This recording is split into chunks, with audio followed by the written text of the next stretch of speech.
ప్రభా తండ్రి నా యేసయ్యా నువ్వు మాత్రం మేము బతకద్దు ప్రభా తండ్రి నాయన మనుషుల మాటలు మా మాటలు అర్థమే ప్రభా ఈ మాట సత్యం ప్రభా ప్రభా తండ్రి నాయన ఆ కాపులను మీరు మాతో మాట్లాడడం ప్రభా నాయన ప్రభా నువ్వు మాట్లాడుతూ మేము బతకద్దు ప్రభా తండ్రి నాయన సమస్త దేవుడు ప్రభా గొప్ప దేవుడు నువ్వు మాత్రమే సమస్త దేవుడు స్తోత్ర ప్రభా తండ్రి నాయన సర్వోన్నతుడు మోహన్ గొప్ప దేవుడు ప్రభా తండ్రి నాయన ఆ మోసగల మోసం నువ్వు మాట్లాడే ప్రభా తండ్రి నాయన అప్పుడు నువ్వు మాట్లాడే ప్రభా తండ్రి నాయన ప్రభా సకల బాబు నువ్వు మాట్లాడే ప్రభా తండ్రి నాయన ఆ స్వరం నీ స్వరమే ప్రభా తండ్రి నాయన అగ్రహించాలి అందరూ దయచే ప్రభా తండ్రి నాయన మాట్లాడు ప్రభా తండ్రి నాయన నువ్వు మాట్లాడి మేము బతకగలుగుతాం ప్రభా తండ్రి నాయన నువ్వు స్తోత్రములతో ప్రభా నా తండ్రి నాయన ఆ పాటలు మీరు ఉన్న ప్రభా తండ్రి నాయన వాక్యం మీరు ఉన్న ప్రభా తండ్రి నాయన ఆ వాక్య చదవడం అందరికీ దయచే ప్రభా తండ్రి నాయన అది కూడా మాకు దయచే ప్రభా తండ్రి నాయన మాకు దయచే ప్రభా తండ్రి నాయన అప్పుడు మాకు దయచే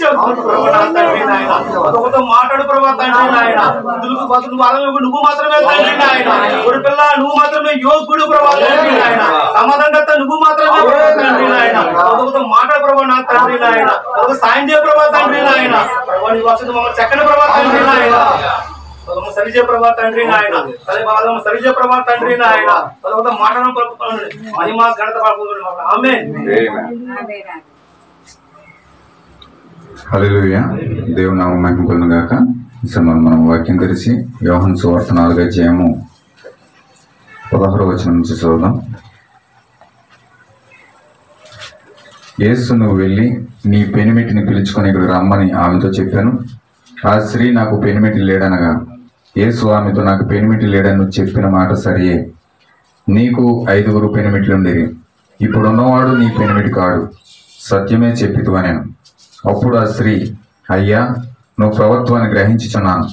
మా పితరులు ఈ పర్వతమందు ఆరాధించరు గాని ఆరాధించవలసిన స్థలము యెరూషలేములో ఉన్నదని మీరు చెప్పుదురని ఆయనతో అనగా యేసు ఆమెతో ఇట్లనెను, అమ్మా ఒక కాలము వచ్చిచున్నది, ఆ కాలము ఈ పర్వతం మీదైనను యెరూషలేములోనైనను మీరు తండ్రిని ఆరాధింపరు. నా మాట నమ్ముము. మీరు మీకు తెలిసిన దానిని ఆరాధించేవారు, మేము మాకు తెలిసిన దాన్ని ఆరాధించేవారము. రక్షణ యూదుల నుండి కలుగుచున్నది. అయితే యథార్థముగా ఆరాధించేవారు ఆత్మతోనూ సత్యముతోనూ తండ్రిని ఆరాధించు కాలము వచ్చిచున్నది, అది ఇప్పుడు వచ్చి ఉన్నది. తన్ను ఆరాధించేవారు అట్టివారి కావాలని తండ్రి కోరుచున్నాడు. దేవుడు ఆత్మ కనుక ఆయన ఆరాధించేవారు ఆత్మతోనూ సత్యముతోనూ ఆరాధించేవారు. ఆ స్త్రీ ఆయనతో, క్రీస్తు అనబడిన మెస్సియా వచ్చినని నేను ఎరుగుదును, ఆయన వచ్చినప్పుడు మాకు సమస్తము తెలియజేయని చెప్పగా యేసు, నీతో మాట్లాడుచున్నవాడును నేనే ఆయననని చెప్పాను. హల్లెలూయా. దేవుడి వాక్యం దీవించును గాక. అలాగే మనం ఆదికాండము 18వ అధ్యాయం మొదటి నుంచి చదువుతున్నాం, జాగ్రత్తగా వినండి. మరియు మమ్రీ దగ్గర ఉన్న సింధూరవనంలో అబ్రహాము ఎండగల గుడారపు ద్వారం దగ్గర కూర్చుని ఉన్నప్పుడు యెహోవా అతనికి కనబడింది. అతను కన్నులెత్తి చూసినప్పుడు 3 మనుషులు అతని ఎదుట నిలవబడింది. అతడు వారిని చూసి గుడారపు వాకిట నుండి వారిని ఎదుర్కొనుటకు పరిగెత్తుకుని వచ్చి నేల మట్టుకు వంగి, ప్రభువా నీ కటాక్షము నా మీద ఉంచిన ఎడల ఇప్పుడు నీ దాసుని దాటిపోవద్దు, నేను కొంచెం నీళ్లు తెప్పించేదను, దయచేసి కాళ్ళు కడుక్కొని ఈ చెట్టు కింద అలసట తీర్చుకొనడి, కొంచెం ఆహారం తెచ్చేదను, మీ ప్రాణమును బలపరచుకొనడి, తరువాత మీరు వెళ్ళవచ్చును. ఇందు నిమిత్తము కదా మీ దాసుని వద్దకు వచ్చిదిరనెను. వారు నీవు చెప్పినట్లుగా చేయమనగా అబ్రహాము గుడారంలోనున్న శారా యొద్దకు త్వరగా వెళ్ళి, నీవు త్వరపడి 3 మానికల మెత్తని పిండి తెచ్చి పిసికి రొట్టెలు చేయమని చెప్పాను. మరియు అబ్రహాము పశువుల మందకు పరిగెత్తుకుని వెళ్ళి ఒక మంచి లేత దూడను తెచ్చి ఒక పనివానికి అప్పగించాను. వాడు దాన్ని త్వరగా సిద్ధపరిచాను. తరువాత అతడు వెన్నను పాలను తాను సిద్ధము చేయించిన దూడను తెచ్చి వారు ఎదుట పెట్టి వారు భోజనం చేయుచుండగా వారి యొద్ద ఆ చెట్టు కింద నిలిచిండెను. వారు అతనితో, నీ భార్య అయిన శారా ఎక్కడ ఉన్నదని అతను అడుగగా, అదిగో గుడారంలో ఉన్నదని చెప్పాను. అందుకు ఆయన, మీదటికి ఈ కాలంలో నీ యొద్దకు నిత్యముగా మరల వచ్చేదను, అప్పుడు నీ భార్య అయిన శారాకు ఒక కుమారుడు కలుగునని చెప్పాను. శారా ఆయన వెనుక నుండిన గుడారపు ద్వారము వద్ద నిలిచుండి ఉండేను. అబ్రహాము శారాయను బహుకాలము గడిచిన వృద్ధులై ఉండేది. స్త్రీ ధర్మము శారాకు నిలిచిపోయిన కనుక శారా నేను బలము ఉడికిన దానను తరువాత నాకు సుఖము కలుగునా, నా యజమానుడు వృద్ధుడై ఉన్నాడు కదా అని తనలో తాను నవ్వుకుని, అంతటి యెహోవా అబ్రహాముతో వృద్ధుడైన నేను నిత్యంగా ప్రవశించేదానా అని శారా నవ్వనేలా? యెహోవాకు అసాధ్యమైనది ఏదైనా ఉన్నదా? మీదటికి కాలమున నిర్ణయ కాలముందు నీ యొద్దకు తిరిగి వచ్చేదను, అప్పుడు శారాకు కుమారుడు కలుగున. నేను శారా భయపడి నేను నవ్వలేదని చెప్పగా ఆయన అవును నువ్వు నవ్వితువా నేను. హల్లెలూయా. దేవుడి వాక్యం దీవించిన గాక. చిన్న ప్రార్థన చేసుకుందాం. గొప్ప దేవుడా, మహోన్నతుడ, సర్వశక్తిమంతుడ, సర్వాధికారి, జీవం కలిగిన ప్రభువా, కృపగలిగిన యేసు, నీ పరిశుద్ధమైన ఉన్నతమైన నామమున స్తుతులు స్తోత్రాలు చెల్లిస్తున్నాం ప్రభువా. మానవునికి దేవునికి మధ్యలో ప్రభు నేను కలుసుకోవడానికి రక్తమును మాకు మార్గంగా వేసావు. ఆ రక్తమును బట్టి నేను సమీపిస్తూ ఉన్నాను. ఇదిగో ప్రధాన యాజకుడు కరుణాపీఠం దగ్గరికి వెళ్ళాలంటే ప్రభువా ఆ యొక్క గొర్రెల యొక్క రక్తం ఉండాలి ప్రభువా. రక్తము లేకుండా యాజకుడు ఆ యొక్క కరుణాపీఠం దగ్గరికి వెళితే అతను అక్కడ మరణం అవుతాడు ప్రభువా. దేవ నిత్యమైన గొప్ప సాదృశ్యాన్ని మాకు పెట్టావు. ఈ రోజు మాకు ప్రత్యామ్నాయంగా ప్రభువుని యేసుక్రీస్తు రక్తం మాకు ఇచ్చావు ప్రభువా. ఆ రక్తమును బట్టి మేము కరుణాపీఠాన్ని ప్రభు మేము సమీపించడానికి నువ్వు ఇచ్చిన అధికారాన్ని బట్టి వందనాలు. ఓ నీకు స్తుతులు స్తోత్రాలు చెల్లిస్తూ ఉన్నాం ప్రభువా. నీ రక్తమును బట్టి ధైర్యంగా మేము వాక్యంను బోధించగలుగుతూ ఉన్నాం ప్రభువా. ఇది రక్తము ప్రవహించే స్థలమైనది తండ్రి. నీకు మహిమ ఘనత ప్రభావాలు చెల్లిస్తూ ఉన్నాము. నీవే ప్రభువా రక్తమును పట్టుకుని ప్రధాన యాజకుడుగా యాజకత్వం చేసే దేవుడు అయ్యున్నావు. మా మధ్యలోకి వచ్చి నీవు గొప్ప యాజకత్వం చేయండి దేవా. రక్తం పట్టుకుని యాజకత్వం మీరే ప్రభువా. నీ పిల్లలతో మాట్లాడండి ప్రభువా. యెహోవా పిల్లలు యెహోవా చేత ఉపదేశం పొందుదురని వాగ్దానం చేసిన దేవుడు ప్రభువా. నిత్యంగా నీ వచ్చి నీ పిల్లలతో మాట్లాడండి. మా యొక్క మానవ పెదవులను మూసివేయండి ప్రభువా. నీ వాక్యం ఏదైతే సెలవిస్తుందో దానిని మేము పలుకుదాం గాక దేవా. మేము ఏదో ఉద్రేకంతోనో లేకపోతే ఏదో ప్రభువా మనుషుల యొక్క నమ్మకాలతోనో మనుషుల యొక్క కార్యకలాపాలతోనో దేవ మేము వెళ్ళడానికి మేము ఇష్టపడటం లేదు ప్రభువా. నీ ద్వారా మేము కదలాలనుకుంటా ఉన్నాము. నిన్ను మేము చూడాలనుకుంటా ఉన్నాము. నీవు మాకు కావాలి ప్రభువా. నువ్వు లేకపోతే మేము బ్రతకలేం ప్రభువా. నీవే మా ఆధారమై ఉన్నావు. నీవే మా ఆశ్రయమై ఉన్నావు. నీవే మా కొండ అయి ఉన్నావు. నీవే మా కోట అయి ఉన్నావు. సమస్తము నీవే అన్నావు. దావీదు చెప్పినట్లుగా యెహోవా మా కాపరి అని పలుకుతా ఉన్నాడు ప్రభువా. నీవు మా కాపరి ఉన్నావు. మమ్మల్ని నడిపించిన నాయకుడు ఉన్నావు. నువ్వు ఏ విధంగా మాట్లాడమని నడిపిస్తా ఉన్నావో ఆ విధంగానే మేము నడుచుదాం గాక దేవ. ఏ పరిశుద్ధాత్మదిగా మాట్లాడుతూ ఉందో అదే పరిశుద్ధాత్మ నీ ప్రజల హృదయాలను సంధించును గాక దేవ. నిత్యంగా మీరే సహాయం చేసి నడిపించమని ప్రతి హృదయాన్ని ప్రభువా మీరు తెఫరలు చేయమని వాక్యంతో తృప్తిపరచమని ప్రభువా నీకే మా జీవితాలు సమర్పించుకుంటూ ప్రభు అయిన యేసుక్రీస్తు నామములో ప్రార్థిస్తూ ఉన్నాం తండ్రి. ఆమేన్. దయచేసి సమర్పించున్నామండి.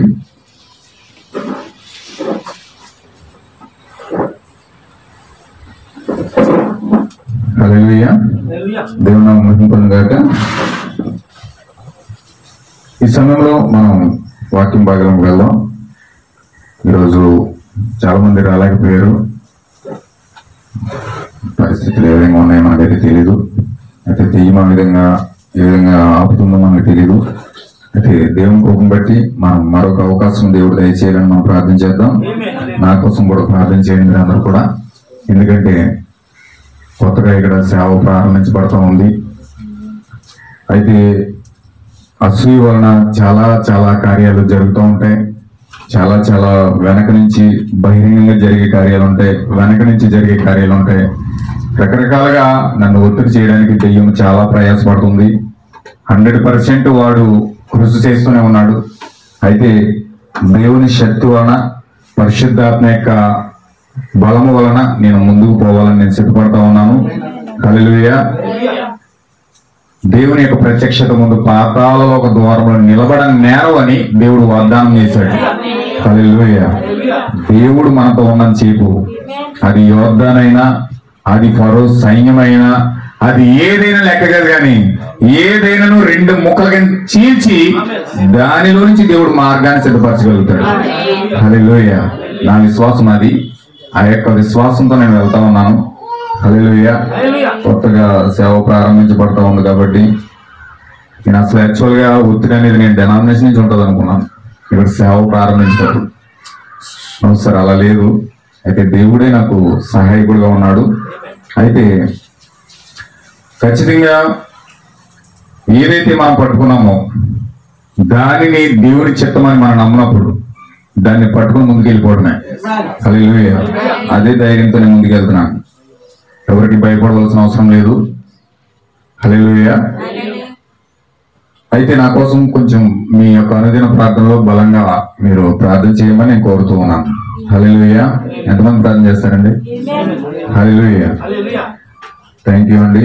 మీరు నా కోసం నిలబడి ప్రార్థిస్తున్నందుకు నేను మీకు కృతజ్ఞతలు వందనాలు తెలియజేస్తా ఉన్నాను.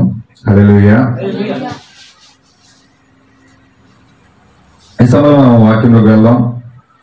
గత వారంలో చూసాం మనం సమరశ్రీ కోసం చూస్తా ఉన్నాం. హల్లెలూయా. ఈ సమరశ్రీ ఒక వేశ్య. ఆమె పరిపూర్ణమైన సంఘానికి వధువుకు సాదృశ్యంగా ఉంది. ఎవరండి? ఒక వధువుకి సమరశ్రీ సాదృశ్యంగా ఉంది. గత వారంలో మనం చూసాం శిష్యులకు లేని రెవల్యూషన్ కూడా సమరశ్రీ కలుగుతుంది. యేసుక్రీస్తు తిరగలేదామే, యేసుక్రీస్తు కూర్చుని భోజనం చేయలేదామే, యేసుక్రీస్తు వెళ్ళిన ప్రతి చోటకి ఈమె వెళ్ళలేదు. అయినను శిష్యులకు లేని ఒక ప్రత్యక్షత ఈ స్త్రీకి వస్తా ఉంది. శిష్యులు యేసుక్రీస్తు తిరిగారు, యేసుక్రీస్తు తాగారు, చక్కగా అద్భుతాలు చేశారు, అన్ని కార్యాలు చేసినప్పటికీ సమయం వచ్చేటప్పటికి శిష్యులందరూ కూడా పారిపోయారు. హల్లెలూయా. శిష్యులందరూ పారిపోయారు. కానీ అక్కడ యేసుక్రీస్తు ఒక అన్యుడిగా మారి శిష్యులతో మాట్లాడుతుంటే వాళ్ళు ఎంత బాధను వ్యక్తం చేస్తా ఉన్నారంటే ప్రవచనాలు మర్చిపోయారు, వాగ్దానాలు మర్చిపోయారు, సమస్తము మర్చిపోయి యేసుక్రీస్తు ఎలా మాట్లాడుతున్నారంటే ఇంకా మా జీవితాలన్నీ అయిపోయినాయి, మా జీవితాలన్నీ కథమైపోయినాయి. ఇంకా యేసుక్రీస్తు మా నాయకుడు అనుకున్నాం, యేసుక్రీస్తే మమ్మల్ని నడిపించు ఒక ఆయుధం అనుకున్నాం, ఆయన మేము వెంబడించాం పరిపూర్ణంగా, మా ఆస్తులు వదులుకున్నాం, మా కుటుంబాలు వదులుకున్నాం, సమస్తాన్ని వదులుకొని మేము ఇతన్ని వెంబడించాం. అయితే ఇతన్ని కనుమరుగైపోయాడు. యూదులందరూ కూడా ఇతని నుంచి మా నుంచి అతన్ని దూరం చేసేసారు అని చెప్పేసి వీళ్ళు సమస్తము కోల్పోయినట్లుగా వాళ్ళు ఎంత ఆవేదన పడతా ఉన్నారంటే వాక్యం వాళ్ళకు గుర్తు రావట్లేదు. హల్లెలూయా. ఇక్కడ ఏం జరుగుతుందంటే సమరస్త్రీ ఎప్పుడైతే దేవుడు యేసుక్రీస్తు ప్రభువు యొక్క స్త్రీతో మాట్లాడుతూ ఉన్నాడో ఆమెకు వాక్యం రెవల్యూషన్ వస్తా ఉంది. ఎలాంటి రెవల్యూషన్ వస్తుందంటే నీవు మెస్సయ్యావు, నీవు నా యొక్క మెస్సియావు. అంత్యకాలంలో మెస్సియా వచ్చినప్పుడు హృదయ రహస్యాలు బయలుపరుస్తాడు. హృదయ రహస్యాలు బయలుపరుస్తున్నాడంటే ఖచ్చితంగా నువ్వు మెస్సియావు అని చెప్పేసి ఆ స్త్రీ తన యొక్క నిజమైన హృదయాంతరంగంలో నుంచి ఒక మంచి ఒప్పుకుంటా ఉంది. హల్లెలూయా. ఎంత మంచి ఒప్పుకుంటా ఉందంటే నీవు నా రాజువు, నీవు నా భర్తవు, నీవు నా కాపరివి, నీవు నా దేవుడవు, నీవు నా మెస్సియావు అని చెప్పేసి సమస్తము కూడా ఆమె పూర్తిగా క్రీస్తుకి హస్తగతం అయిపోయింది. హల్లెలూయా. ఆమె ఎంత ఒబీడియన్స్ చూడండి. ఈమెకి ఈ యొక్క రెవల్యూషన్ ఎక్కడికి వచ్చింది? ఏ చర్చిలోకి వెళ్ళి నేర్చుకుంది అసలు ఈమె? ఏ కూటంలోకి వెళ్ళి అక్కడ ఎక్కడ కూడా మన కూటాలకు వెళ్తున్నట్టు కానీ ఆమె చర్చికి వెళ్తున్నట్టు కానీ బైబిల్ మనకు కనపడదు. బైబిల్లో మనకు కనపడదు. ఏ పాస్టర్ దగ్గరికి వెళ్ళి కూర్చొని నేర్చుకున్న విధానం మన బైబిల్లో కనపడదు. అయినను ఈమె యేసుక్రీస్తు అయితే ఎప్పుడైతే వాక్యంతో మాట్లాడుతూ ఉన్నాడో, ఆమె యొక్క హృదయ రహస్యాలు ఎప్పుడైతే బయలుపరుస్తూ ఉన్నాడో, ఆమె యొక్క పాపాన్ని అంతరంగంలో ఉన్న పాపాన్ని ఎప్పుడైతే బయటికి తీసుకొస్తా ఉన్నాడో ఆ సమయంలో ఈ స్త్రీ ఆ వ్యక్తిని గుర్తిస్తుంది. ఎలా గుర్తిస్తుందంటే నీవు ప్రవర్తవని నమ్ముచున్నానంటుంది. అంటే ప్రవక్త వచ్చినప్పుడు ఇలాంటి కార్యాలు చేస్తారని ప్రవక్త మీద ఎటువంటి రెవల్యూషన్ ఇతనికి ఎవరు చెప్పారు? అసలు ఈమె అన్యురాలు, యూదురాలు కూడా కాదు, ధర్మశాస్త్రం తెలిసిన వ్యక్తి కూడా కాదు, ధర్మశాస్త్ర ప్రధాన యాజకుల దగ్గరికి వెళ్ళి నేర్చుకున్న వ్యక్తి కూడా కాదు. ఈమెకి ఈ రెవల్యూషన్ ఎలా వచ్చింది? పాపం చూస్తే పాపం చేస్తా ఉంది, అతిక్రమం చేస్తా ఉంది, దేవునికి విరోధమైన కార్యాలన్నీ చేస్తా ఉంది. కానీ ఈమెకు ప్రవక్తల కోసము ఒక రెవల్యూషన్ ఎలా వచ్చింది? హల్లెలూయా. ఈ రోజు బైబిల్ చదివే వ్యక్తులకు ప్రవక్తల కోసం అడిగితే అసలు ప్రవక్తలు ఎక్కడున్నారని అడుగుతున్నారు. మనకు ప్రవక్తలు నమ్మవలసిన అవసరం లేదు, మనం యేసుక్రీస్తుని నమ్మాలని చెప్పేసి చాలా ధారాళంగా చాలా మంది విషయాలు బయలుపరుస్తూ ఉన్నారు ఆ విధంగా. హల్లెలూయా. కానీ ఒక అన్యురాలైన స్త్రీకి ప్రవక్త కోసం ప్రత్యేకమైన బయలుపాటు ఉంది. అంటే ప్రవక్త వస్తే ఏం చేస్తాడో, నిజ ప్రవక్త వస్తే ఎలా మాట్లాడతాడో, ఇదంతా ఒక రెవల్యూషన్ ఈ యొక్క హృదయంలో కలిగి ఉంది. ఎందుకు కలిగి ఉంది? హల్లెలూయా. ఈమె ప్రతి రోజు కూడా ఆమె ఎక్కడికి వెళ్తుందంటే యాకోబు బావి దగ్గరికి వెళ్తుంది, యాకోబు యొక్క చర్చిలో వెళ్తుంది. ఈమె ధర్మశాస్త్ర పండితులు, వేద శాస్త్ర పండితులు, థియాలజీ బోధకులు చెప్పి బోధన పట్టించుకోవట్లేదు, కానీ తన యొక్క పితరుడైన యాకోబు ఏం చెప్పాడో దాన్ని వస్తుంది. హల్లెలూయా. పితరుడైన యాకోబు ఏం చెప్తా ఉన్నాడంటే, మెస్సయ్య భూమిపైకి వచ్చినప్పుడు నక్షత్రము భూమిపైన వస్తుంది, ఆ నక్షత్రంలో నుంచి రాజు వస్తాడని చెప్పేసి యాకోబు ప్రవచించాడు. కాబట్టి నక్షత్రం ఎప్పుడు కూడా ఆ యొక్క రహస్యాలన్నీ నక్షత్రాల్లో ఉంటాయి. హల్లెలూయా. నక్షత్రమే ఒక ప్రవక్త అయి ఉన్నాడు. ఏమన్నాడండి చూడండి ఒకసారి. సంఖ్యాకాండం 24 అధ్యాయం 17 వచ్చిన చూడండి. ఆయనను చూచుచున్నాను గాని ప్రస్తుతం ఉన్నట్లు కాదు,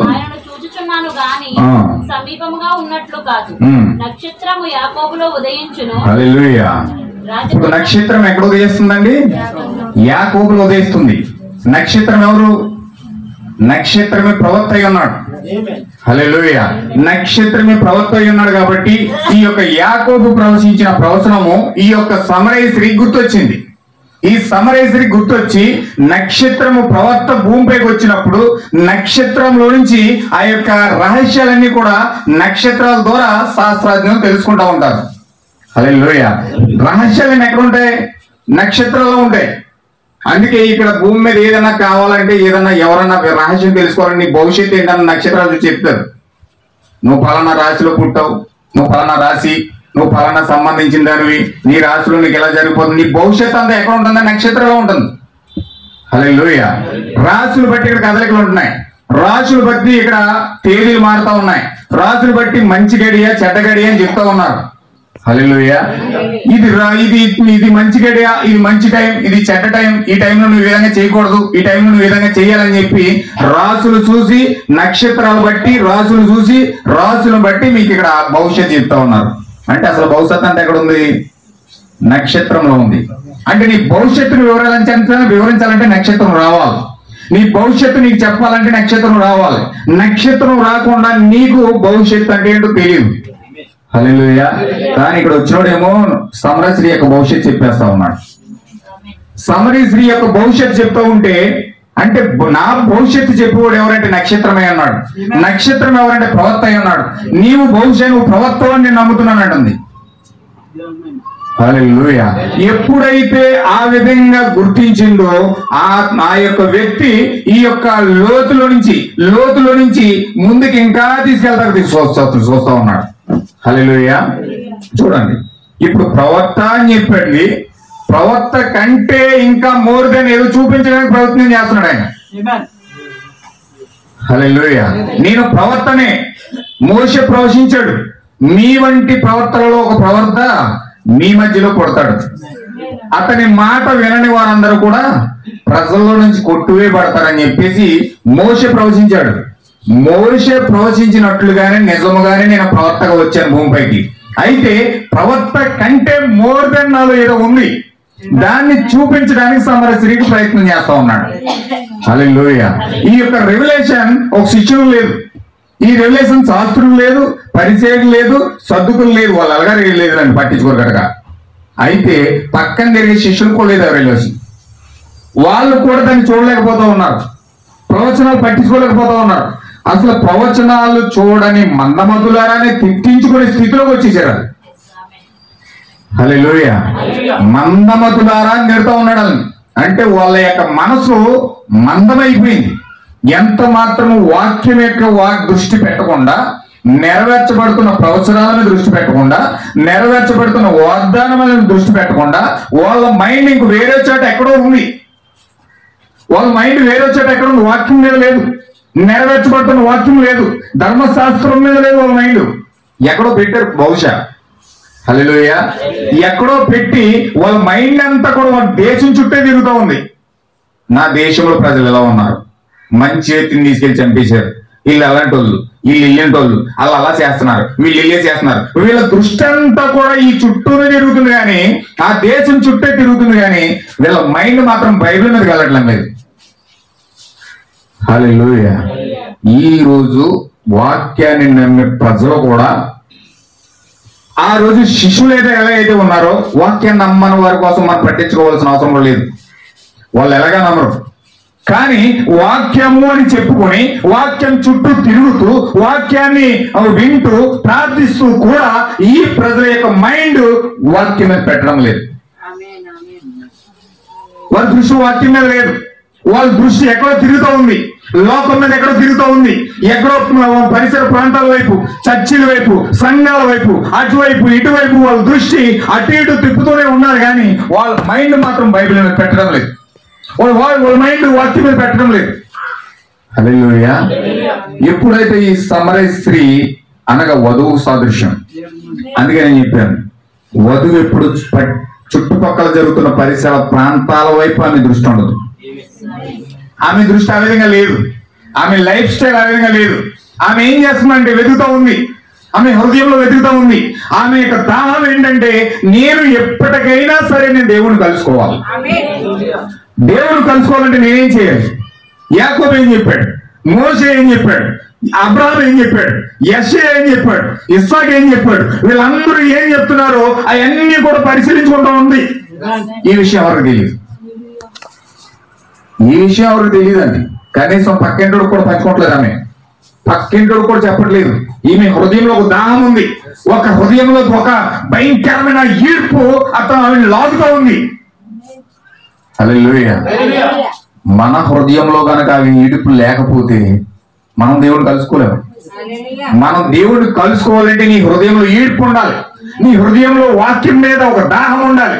అస్సలు నా రాకడ కోసం, నా యొక్క సిద్ధపాటు కోసం, దేవుడు నాలోకి రావడం కోసం అస్సలు దేవుడు ప్రవక్తల ద్వారా ప్రవచించిన ప్రవచనాలు ఏంటి, దేవుడు ఏ విధంగా వస్తా ఉన్నాడు, ఏ క్రమంలో వస్తా ఉన్నాడు, ఆయన వచ్చే మార్గం ఏది, నా హృదయంలోకి వచ్చే మార్గం ఏది, ఈ విషయం నువ్వు బైబిల్లో వెతకకపోతే నీకుగా యేసుక్రీస్తు యొక్క ప్రత్యక్షత నీ సొంత జీవితంలో కనుక నువ్వు పొందుకోకపోతే ఎటువంటి స్థితిలో ఏ మాత్రం కూడా దాన్ని పొందుకునే అవకాశమే లేదు. హల్లెలూయా. కానీ ఈ సమరయ స్త్రీ చాలా జాగ్రత్తగా వెతుకుతుంది. ఆ వ్యక్తి మాట్లాడుతుంటే ఈమె నేర్చుకున్న ప్రవచనాలు గుర్తొచ్చేస్తున్నాయి. ఈమె అక్కడ చదివిన యొక్క కార్యాలను గుర్తొస్తున్నాయి. ఎప్పుడైతే ఈ మాటలన్నీ నేను చెప్తూ ఉన్నాడో ప్రవక్త అని చెప్పింది. ఆయన కొంచెం ఎదరికెళ్ళి ఏం చెప్తున్నాడో తెలుసండి, చూడండి.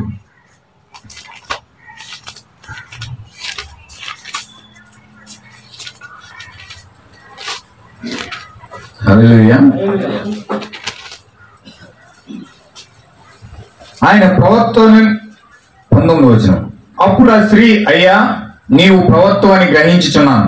మా పితరులు ఈ పర్వతమందు ఆరాధించరు గాని ఆరాధించవలసిన స్థలం యెరూషలేములో ఉన్నదని మీరు చెప్పుదురని ఆయనతో అనగా ఆ యేసు ఆమెతో ఇట్లా, నేను అమ్మా ఒక కాలము వచ్చిచున్నది, ఆ కాలమందు ఈ పర్వతం మీదైనను యెరూషలేములోనైనను మీరు తండ్రిని ఆరాధింపరు. నా మాట నమ్ముము. మీరు మీకు తెలిసిందని ఆరాధించేవారు, మేము మాకు తెలిసిన దాన్ని ఆరాధించేవారు. రక్షణ యూదుల నుండే కలుగుచున్నది. అయితే యథార్థముగా ఆరాధించువారు ఆత్మతోనూ సత్యముతోనూ తండ్రిని ఆరాధించు కాలము వచ్చిచున్నది. అది ఇప్పుడునూ వచ్చే ఉన్నది. తను ఆరాధించేవారు అట్టువరే కావాలని తండ్రి కోరుచున్నాడు. హల్లెలూయా. ఆహా, ఎంత అద్భుతమైన మాట యేసుక్రీస్తు పలుకుతున్నాడు చూడండి.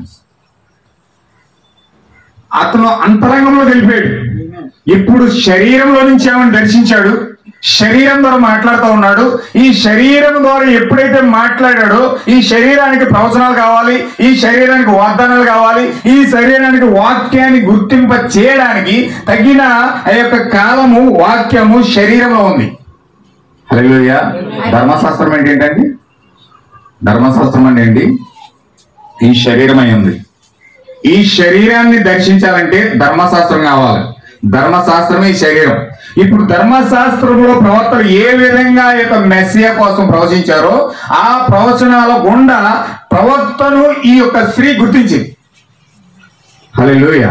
అయితే ఈయన గుర్తించి ధర్మశాస్త్రాన్ని దాటి ఇప్పుడు ఈయన కృప దగ్గరకు వచ్చేసాడు.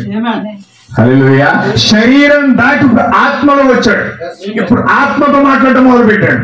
శరీరం నిన్ను యేసుక్రీస్తుని ఎలా గుర్తింపు చేస్తా ఉందంటే ప్రవచనాల ద్వారా, వాగ్దానాల ద్వారా శరీరం ఒక వ్యక్తిని గుర్తిస్తుంది, ప్రవర్తన గుర్తిస్తుంది.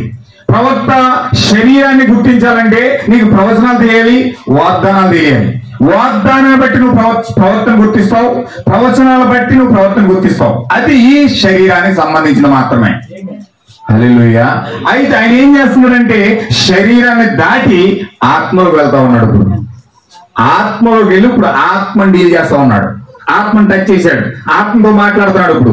ఇప్పుడు ఆత్మలో మాట్లాడుతున్నాడు కాబట్టి ఈ ఆత్మ యొక్క దాహమే, ఈ ఆత్మ దాహం తీర్చుకోవడానికే సమరశ్రీ పుట్టిన కాడి నుంచి ఇప్పటి వరకు ఆమె దాహంతో ఉంది. ఏ దాహం అండి? ఆమె యొక్క అసలైన దాహం ఏంటి? ఆత్మ యొక్క దాహం. ఆత్మను తృప్తిపరచాలి. ఇప్పుడు ఆమె శారీరకంగా అన్ని ప్రయత్నాలు చేసింది కానీ ఏ మాత్రం కూడా ఆత్మ తృప్తిపరచబడలేదు. అయితే ఇక్కడ ఏం జరుగుతుందంటే ఎప్పుడైతే ఆత్మను సంధించేవాడు వచ్చాడో, ఎప్పుడైతే ఆత్మను సంధించి ఆ ఆత్మను దర్శిస్తున్నాడో, ఆత్మతో మాట్లాడుతూ ఉన్నాడో, వెంటనే రెవల్యూషన్ వచ్చేసింది. ఏం చెప్పినాడు తెలుసా అండి? రక్షణ యూదుల నుండే కలుగుతున్నది.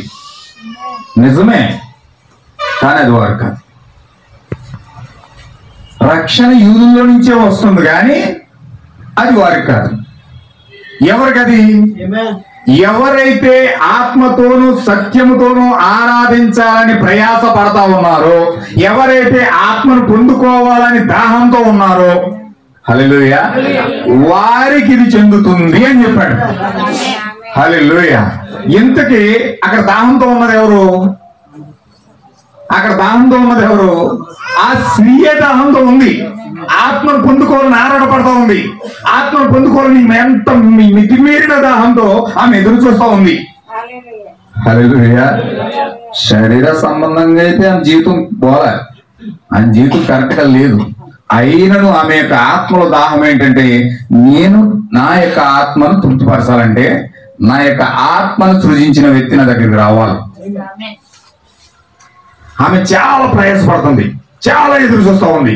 ఎదురు చూసినప్పుడు ఇప్పుడు ఏం చేస్తున్నాడంటే ఇండైరెక్ట్ గా డైరెక్ట్ గా ఆమెతో ఏం చెప్తున్నాడంటే నువ్వు ఆత్మలో పరిశుద్ధాత్మ పొందుకోవాలని ఎదురు చూస్తా ఉన్నావు కదా, ఆ ఆత్మనిచ్చేవాడిని ఎవరో కాదు నేనే అంటున్నాడు.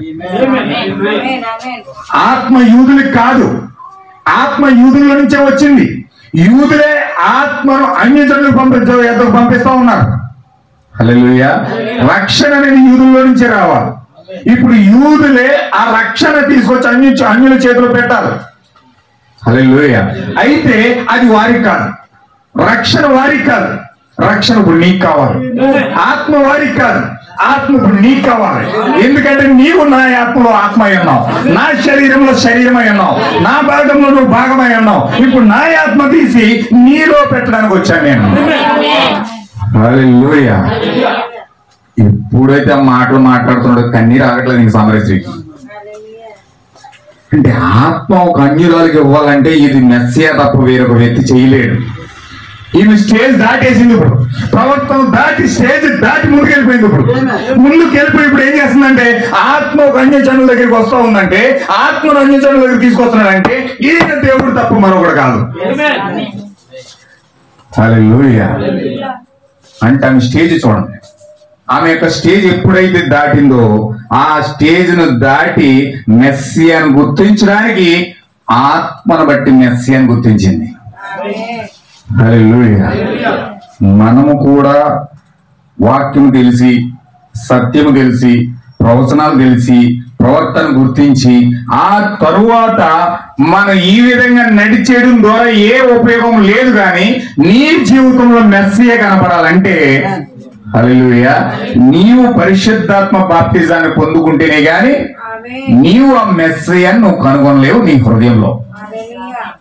హల్లెలూయా. ఇప్పుడు మెస్సియా నీ హృదయంలో కదలాలి. బయట ఎక్కడో కదలడం కాదు, వేరే దేశంలో ఎక్కడో కదలడం కాదు, లేకపోతే సంఘాల్లో కదలడం కాదు, లేకపోతే వ్యక్తుల మధ్యలో కదలడం కాదు. నీ హృదయంలో ఆ యొక్క మెస్సియా కనపడాలి. నీ హృదయంలో మెస్సియా కనపడాలంటే నీవు పరిశుద్ధాత్మ బాప్తిజం పొందుకోవాలి. పరిశుద్ధాత్మ బాప్తిజం పొందుకోకుండా నువ్వు మెస్సియాని గుర్తించలేవు. పరిశుద్ధాత్మ బాప్తిజం రాకుండా నీ హృదయంలో కదులుతున్న యొక్క కదలికలు నువ్వు గుర్తించలేవు. హల్లెలూయా. నీవు కదలికలు గుర్తించాలంటే, నీ హృదయంలో మెస్సియా రావాలంటే నీవు పరిశుద్ధాత్మ బాప్తిజం పొందుకోవాలి. మరి పరిశుద్ధాత్మ బాప్తిజం ఎలా పొందుకుంటావు? హల్లెలూయా. పరిశుద్ధాత్మ బాప్తిజం ఎలా పొందుకుంటావు? అసలు పరిశుద్ధాత్మ బాప్తిజం అంటే ఏంటి? ఈరోజు క్లియర్ గా మనం చూద్దాం. హల్లెలూయా. ఇక్కడ ఈమె పరిశుద్ధాత్మ బాప్తిజం ఎక్కడ పొందుకుంది? ఈ స్త్రీ పరిశుద్ధాత్మ బాప్తిజం ఈ స్త్రీకి అసలు ఎలా వచ్చింది? ఎప్పుడైతే ఆ యొక్క ప్రవర్తనని గ్రహిస్తూ ఉందో చూడండి ఒకసారి. యోహాను సువార్తలో 4వ అధ్యాయంలో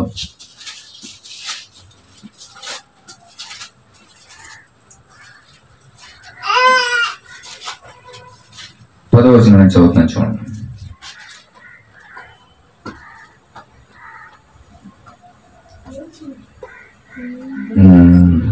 ఆరో వచనం నుంచి చదువుతున్నాను చూడండి. అక్కడ యాకోబు బావి ఉండేది కనుక యేసు ప్రయాణం వలన అలసి ఉన్న రీతినే ఆ బావి యొద్ద కూర్చుండేను. అప్పటికి ఇంచుమించు 12 గంటలు అయ్యాను. సమరయ స్త్రీ ఒకతే నీళ్లు చేదుకొనుటకు అక్కడికి రాగా యేసు నాకు దాహమునకిమ్మని ఆమెను అడిగాను. ఆయన శిష్యులు ఆహారం కొనుటకు ఊరిలోనికి వెళ్ళి ఆ సమరయ స్త్రీ, యూదుడైన నీవు సమరయ స్త్రీ అయిన నన్ను దాహమునకిమ్మని ఎలాగో అడుగుచున్నావని ఆయనతో చెప్పాను. ఏలయనగా యూదులు సమరయులతో సాంగత్యం చేయరు. అందుకు యేసు, నీవు దేవుని వరమును నాకు దాహమునకిమ్మని నిన్ను అడుగుచున్న వాడెవడో అదియు ఎరిగి ఉంటే నీవు ఆయన్ని అడుగుదువు, ఆయన నీకు జీవజలమిచ్చునని ఆమెతో చెప్పాను. హల్లెలూయా. ఇప్పుడు ఈమె దాహము జీవజలమైంది. ఇప్పుడు ఈమె వాటర్ కోసం వచ్చింది, ఆ యొక్క పరిశుద్ధాత్మ కోసం వచ్చింది, ఆ పరిశుద్ధాత్మ బాప్తిజం కోసం వచ్చింది. ఆమె ఇప్పుడు ఆమె దర్శిస్తా ఉంది, అడుగుతా ఉంది.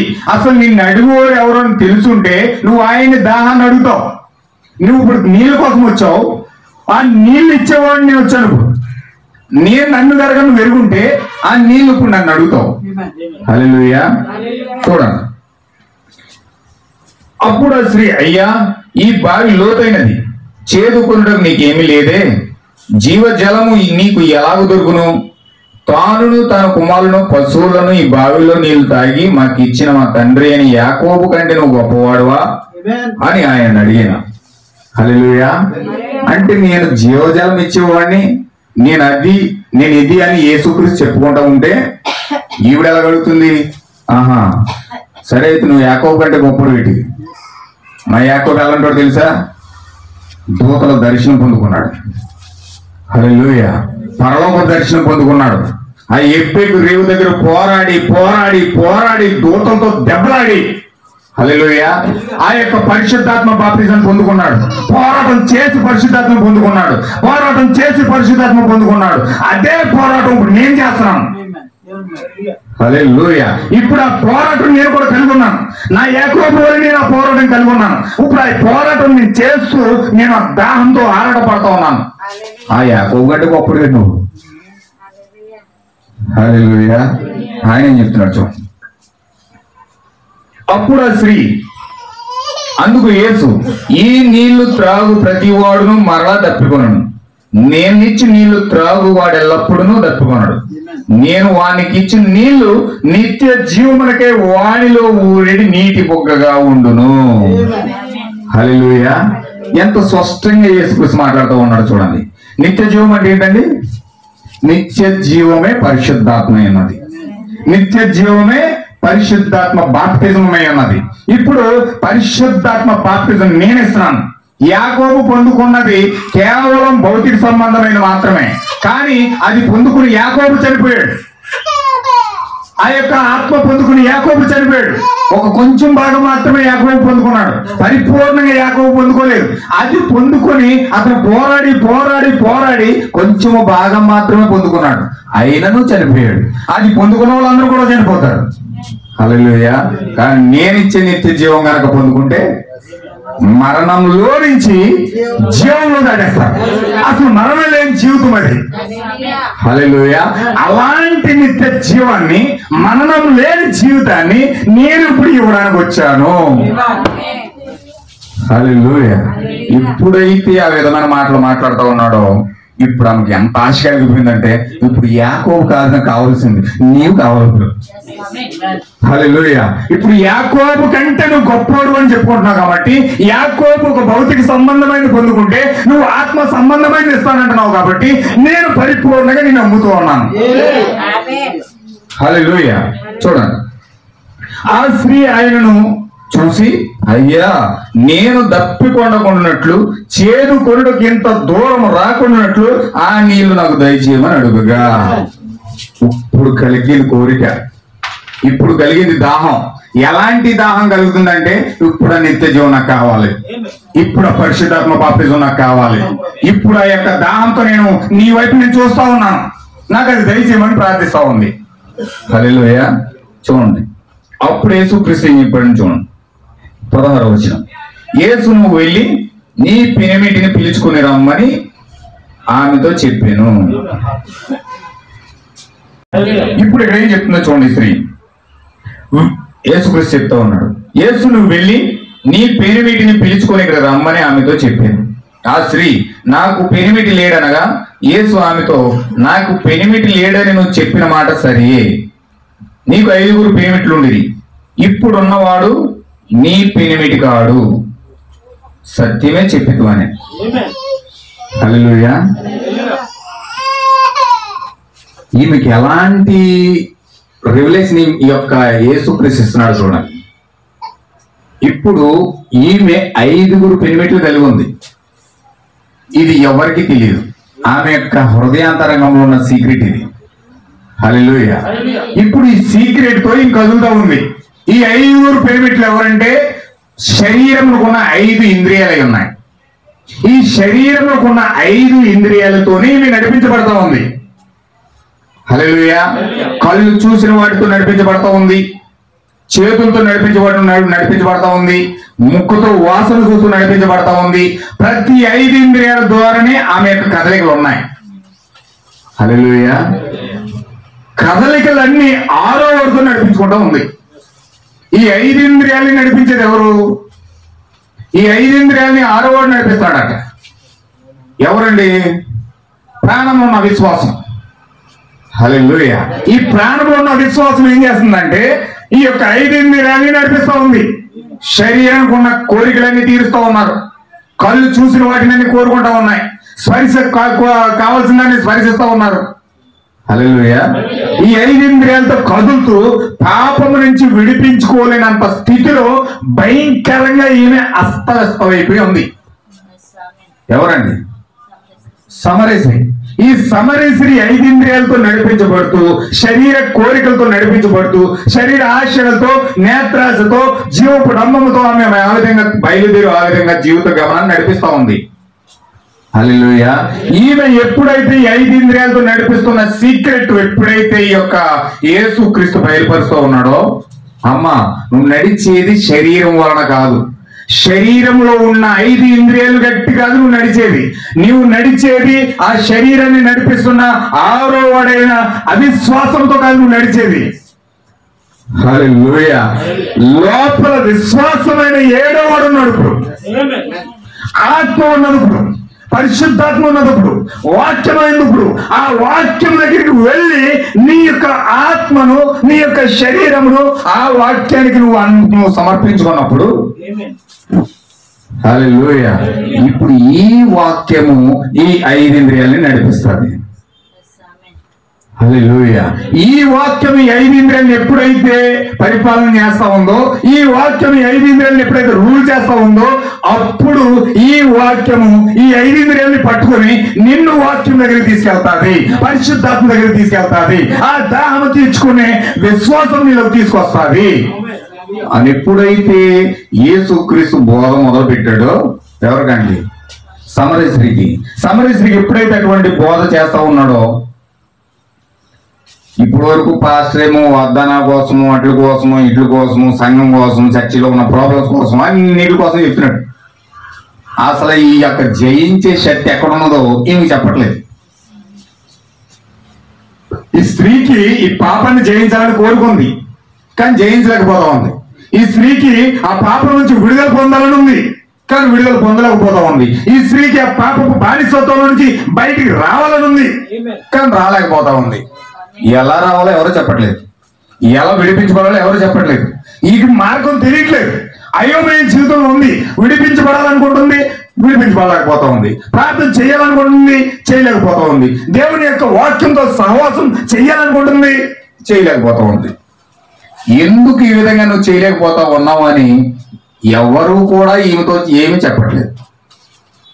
ఈమె వెతుకుతూ ఉంది, వాక్యం వెతుకుతూ ఉంది, వాగ్దానాలు వెతుకుతూ ఉంది, ఇవన్నీ కార్యాలన్నీ వెతుకుతూ ఉంది. కానీ ప్రతి డినామినేషన్ కి, ప్రతి సంఘానికి ఆమె తిరుగుతూ ఉంది. కానీ ఎవరు కూడా ఆమెతో ఈ యొక్క శరీరాన్ని జయించి పరిశుద్ధాత్మను పొందుకునే మార్గం చెప్పట్లే. హల్లెలూయా. ఇప్పుడు నేను ఆత్మలో పరిశుద్ధాత్మ పొందుకోవాలి, నా అంతరంగంలో పరిశుద్ధాత్మ పొందుకోవాలి. నా యొక్క ఆత్మలో ఆ ఆత్మను పొందుకొని నా శరీరం నుంచి విడిపించుకొని నేను వాక్యంతో సహవాసం చేయాలి అని హృదయంలో బలమైన కోరిక ఉంది, బలమైన ఆశ ఉంది. కానీ బలమైన ఆశ ఉన్నప్పటికీ ఈమె చెయ్యడానికి ఏ విధంగా సమీపించాలో మార్గం తెలియట్లేదు. హల్లెలూయా. చాలా ఆశ అయితే హృదయంలో ఉంది. దేవుడి దగ్గరికి వెళ్ళిపోవాలి, దేవుడి సంఘంలోకి వెళ్ళిపోవాలి, దేవుడితో సహవాసం చేయాలి, నేను ఆయనతో ఉండాలి, నేను ఆయనతో మాట్లాడాలి, ఆయన సహవాసంలోనే ఉండాలని చాలా హృదయంలో బలంగా కోరిక ఉంది. కానీ ఏ విధంగా అక్కడికి వెళ్ళాలో ఈ స్త్రీకి తెలియట్లేదు. అది ప్రాబ్లం. హల్లెలూయా. చాలా మంది ఆ విధంగా తిరుగుతూ ఉంటారండి. వాక్యంతో వస్తారు, వాక్యం చదువుతారు, వాళ్ళకి అర్థం కావట్లేదు. బైబిల్ చదువుతారు, ఆ సంఘంలోకి వెళ్తారు, ఈ సంఘంలోకి వెళ్తారు, ఈ సంఘంలోకి వెళ్తారు. వాళ్ళకి తెలిసిన ప్రతి సంఘంలోనూ కూడా తిరుగుతూ ఉంటారు, ప్రతి సంఘంలోకి వెళ్తూ ఉంటారు. కానీ వీళ్ళు విడిపించే మార్గం దొరకట్లేదు. వీళ్ళకి ఎక్కడ విడిపించబడతారో, ఏ విధంగా విడిపించుకుంటారో వీళ్ళకి అర్థం కావట్లేదు. వెతుకుతూ ఉన్నారు, వెతుకుతూ ఉన్నారు, వెతుకుతూ వెతుకుతూ వెతుకుతూ వెతుకుతూ దేవుణ్ణి వెతుకుతూనే ఉన్నారు. హల్లెలూయా. అయితే ఎప్పుడైతే నిత్య జీవం ఇచ్చే వ్యక్తితో మాట్లాడుతూ ఉన్నాడో ఇప్పుడు ఆమె యొక్క దాహం ఏమైంది వ్యక్తి చూపిస్తా ఉన్నాడు. అమ్మ, నువ్వు దాహంతో ఉన్నావు, దేవునితో సహవాసం చేయాలని ఇష్టపడతా ఉన్నావు, దేవునితో ప్రార్థన చేయాలని ఇష్టపడతా ఉన్నావు, దేవునితో నడవాలని ఇష్టపడతా ఉన్నావు. ఈ కార్యాలన్నీ చేయాలంటే నీవు నీ ముందు నీ శరీరాన్ని జయించాలి. నీ శరీరంలో 5 ఇంద్రియాలు ఉన్నాయి. ఈ 5 ఇంద్రియాలని చూపు నువ్వు జయించాలి, నీ యొక్క శరీరాన్ని జయించాలి, నీ స్పర్శను జయించాలి. హల్లెలూయా. నీ యొక్క ఆలోచన జయించాలి, నీ యొక్క తలంపులు జయించాలి. ఇవన్నీ కూడా శరీరంలో ఉన్న వాటిని జయిస్తే నేను ఆత్మకు వెళ్ళలేదు. హల్లెలూయా. చాలా మంది ఏం చేస్తారంటే శరీరం జయించడానికి డైరెక్ట్ గా ఆత్మకు వెళ్ళిపోతారు. అంటే జంప్ చేస్తారనమాట, దూకేస్తారు ఇక్కడ నుంచి అక్కడికి. ఇలా దూకేటప్పటికి ఇలా ఆత్మలో పడతాడు. ఆత్మలో పరవాసం చెందిన చేపు బాగానే ఉంటుంది, మళ్ళీ తర్వాత దుఃఖని కింద పడతాడు. అప్పుడు తెలుస్తుంది అనమాట, అయ్యి బాబు నేను ఎంత తప్పు చేశానని తప్పు ఏడిచి ఏడిచి ఏడిచి ఏడిచి మళ్ళీ మూలకెళ్ళిపోతాడు. ఎవరు కనపడ్డా. హల్లెలూయా. మళ్ళీ ఏదో వస్తుంది, మళ్ళీ దమాలు వెళ్ళి మళ్ళీ ఆ ఆత్మను దూకేస్తాడు. హల్లెలూయా. అంటే డైరెక్ట్ గా శరీరాన్ని జయించకుండా, శరీరం యొక్క 5 ఇంద్రియాన్ని జయించకుండా ఈ వ్యక్తి ఆత్మలో దూకేయడానికి ప్రయత్నం చేయకూడదు. ఏ వ్యక్తి కూడా నువ్వు ఆత్మలో ప్రవేశించాలని ముందు శరీరం జయించాలి. శరీరాన్ని ఎలా జయిస్తావు? మరి నువ్వు శరీరాన్ని జయించాలంటే యేసుక్రీస్తు ఒక కార్యాన్ని ఇక్కడ చేస్తా ఉన్నాడు, ఒక కార్యాన్ని ఇక్కడ చేస్తా ఉన్నాడు. ఈమె శరీరాన్ని జయించడానికి ఒక విషయాన్ని వ్యక్తి చూపిస్తా ఉన్నాడు. ఎలాంటి విషయాన్ని చూపిస్తున్నాడంటే ఆమె యొక్క పాపాన్ని, ఆమె యొక్క అంతరంగంలో ఉన్న పాపాన్ని బయటికి లేకొస్తా ఉన్నాడు. ఇప్పుడు ఆమెకి నమ్మకం కలగాలి, ఇప్పుడు ఆమె శరీరాన్ని జయించాలి. ఆ శరీరాన్ని ఆమె జయించి ఈ యొక్క వాక్యంలోకి వ్యక్తి వస్తేనే కానీ ఆత్మలోకి ఆ వ్యక్తి వెళ్ళలేదు. హల్లెలూయా. ఇక్కడ ఈ యొక్క సమరయ స్త్రీకి మార్గం చూపెడతా ఉన్నాడు, ద్వారం తెరుస్తూ ఉన్నాడు. శరీరానికి ఉన్న 5 ఇంద్రియాలు ఉన్నాయి నీకు, 5 భర్తలు ఉన్నారు నీకు. ఈ 5 భర్తలను జయిస్తేనే గాని, ఈ 5 భర్తలు నడిపిస్తున్న 6వడైన విశ్వాసం నువ్వు జయిస్తేనే గాని 7వను నువ్వు కనుగోలేదు. హల్లెలూయా. 7వను నువ్వు కనుగోవాలంటే ముందు ఈ 6 భర్తల్ని 5 భర్తల్ని ఆ 5 నడిపిస్తున్న 6వ నువ్వు కనుక్కోవాలి. హల్లెలూయా. వారిని జయించాలి. వారిని జయించిన తర్వాత అందులోకి రావాలి. ఎప్పుడైతే విషయాలన్నీ చెప్తున్నాడో మైండ్ బ్లోయింగ్ అయిపోయిందండి సమరశ్రీకి. చాలా సంతోషపడిపోయింది. ఇప్పుడు వరకు ఆ సంఘం తిరిగాను, ఈ సంఘం తిరిగాను, అటు తిరిగాను, ఇటు తిరిగాను, ఏ వ్యక్తి కూడా నువ్వు అలా దీవించబడతావు, ఇల్లు దీవించబడతావు, అన్ని ఆశీర్వాదాలు ఇచ్చేస్తున్నారు. ఎన్ని ఆశీర్వాదాలు ఇచ్చినా నా బతికేలాగే ఉంది. ఏది ఎక్కడ దొరుకుతుంది? ఇప్పుడు ఎక్కడ దొరుకుతుంది ప్రయాసపడి తిరుగుతూ ఆ దాహంతో సమరశ్రీ పరుగెడుతూనే ఉంది. కానీ ఎప్పుడైతే యేసుక్రీస్తు వచ్చాడో ఇప్పుడు ఈ వ్యక్తి అటు చూడు ఇటు చూడు అటు చూడు అంటలేదు, కానీ నీ శరీరం వైపు చూడు, నీ వైపు చూసుకో. నీలో 5 ఇంద్రియాలు ఉన్నాయి. ఈ 5 ఇంద్రియాలు నువ్వు జయించి 6వ ఇంద్రియమైన అవిశ్వాసాన్ని జయిస్తే నీవు 7వ వాడు కలుసుకుంటావు. హల్లెలూయా. ఎప్పుడైతే వాక్యాన్ని బయలుపరుస్తూ ఉన్నాడో ఆమె యొక్క హృదయ రహస్యాలను బయట తీసుకొస్తా ఉన్నాడు. హల్లెలూయా. నువ్వు ఎప్పుడైతే నక్షత్రాన్ని నువ్వు కనుగొంటావో వాక్యం ద్వారా, వాగ్దానాల ద్వారా, ఇప్పుడు ఆ నక్షత్రం నీ దగ్గరకు వచ్చి నీ హృదయ రహస్యాన్ని నింపుతుంది. హల్లెలూయా. నక్షత్రం నీ హృదయ రహస్యాన్ని నింపుతుంది. నువ్వేమై ఉన్నావో నీకు చూపిస్తుంది. నువ్వేమై ఉన్నావో నువ్వు చూపించబడినప్పుడు నీవు దాన్ని జయించి ముందుకెళ్ళాలి. హల్లెలూయా. ఇప్పుడు ఈ యొక్క యేసుక్రీస్తు ఎప్పుడైతే ఆ విషయాన్ని బయలుపరుస్తున్నాడో, ఈమె ఎవరండి? సమరశ్రీ ఒక వధువుకు సాదృశ్యం. దేవుడు భూమిపైకి ఎప్పుడైనా వచ్చాడంటే ముందు నీ యొక్క హృదయ రహస్యాన్ని బయట తీసుకొస్తాడు. నీవు నక్షత్రాన్ని గుర్తింప చేసావా? నీవు నక్షత్రాన్ని కనుగొన్నావా? ఆ నక్షత్రము నీకు నీ హృదయ రహస్యాలు బయటికి తీసుకొస్తాది. నువ్వు దేనికోసం వెతుకుతున్నావు దాన్ని నీకు చూపిస్తాది. హల్లెలూయా. అసలు నీ గమ్యం ఏంటో, నీ మార్గం ఏంటో, నీ ఆలోచన దేనిపైన ఉన్నాయో దాన్ని గుర్తింప చేసి నిన్ను ఆలోచనలు డైవర్ట్ చేసి వాక్యం వైపు తీసుకెళ్లేదే నక్షత్రమైనది. హల్లెలూయా. చూడండి, ఈ యొక్క ఆది కాండంలో అబ్రహాం చూస్తా ఉన్నాం మనం.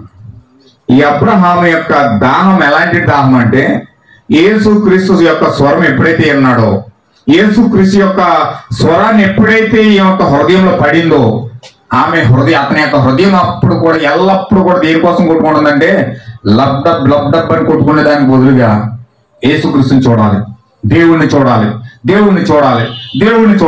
ఎక్కడ? నా హృదయంలో చూడాలి.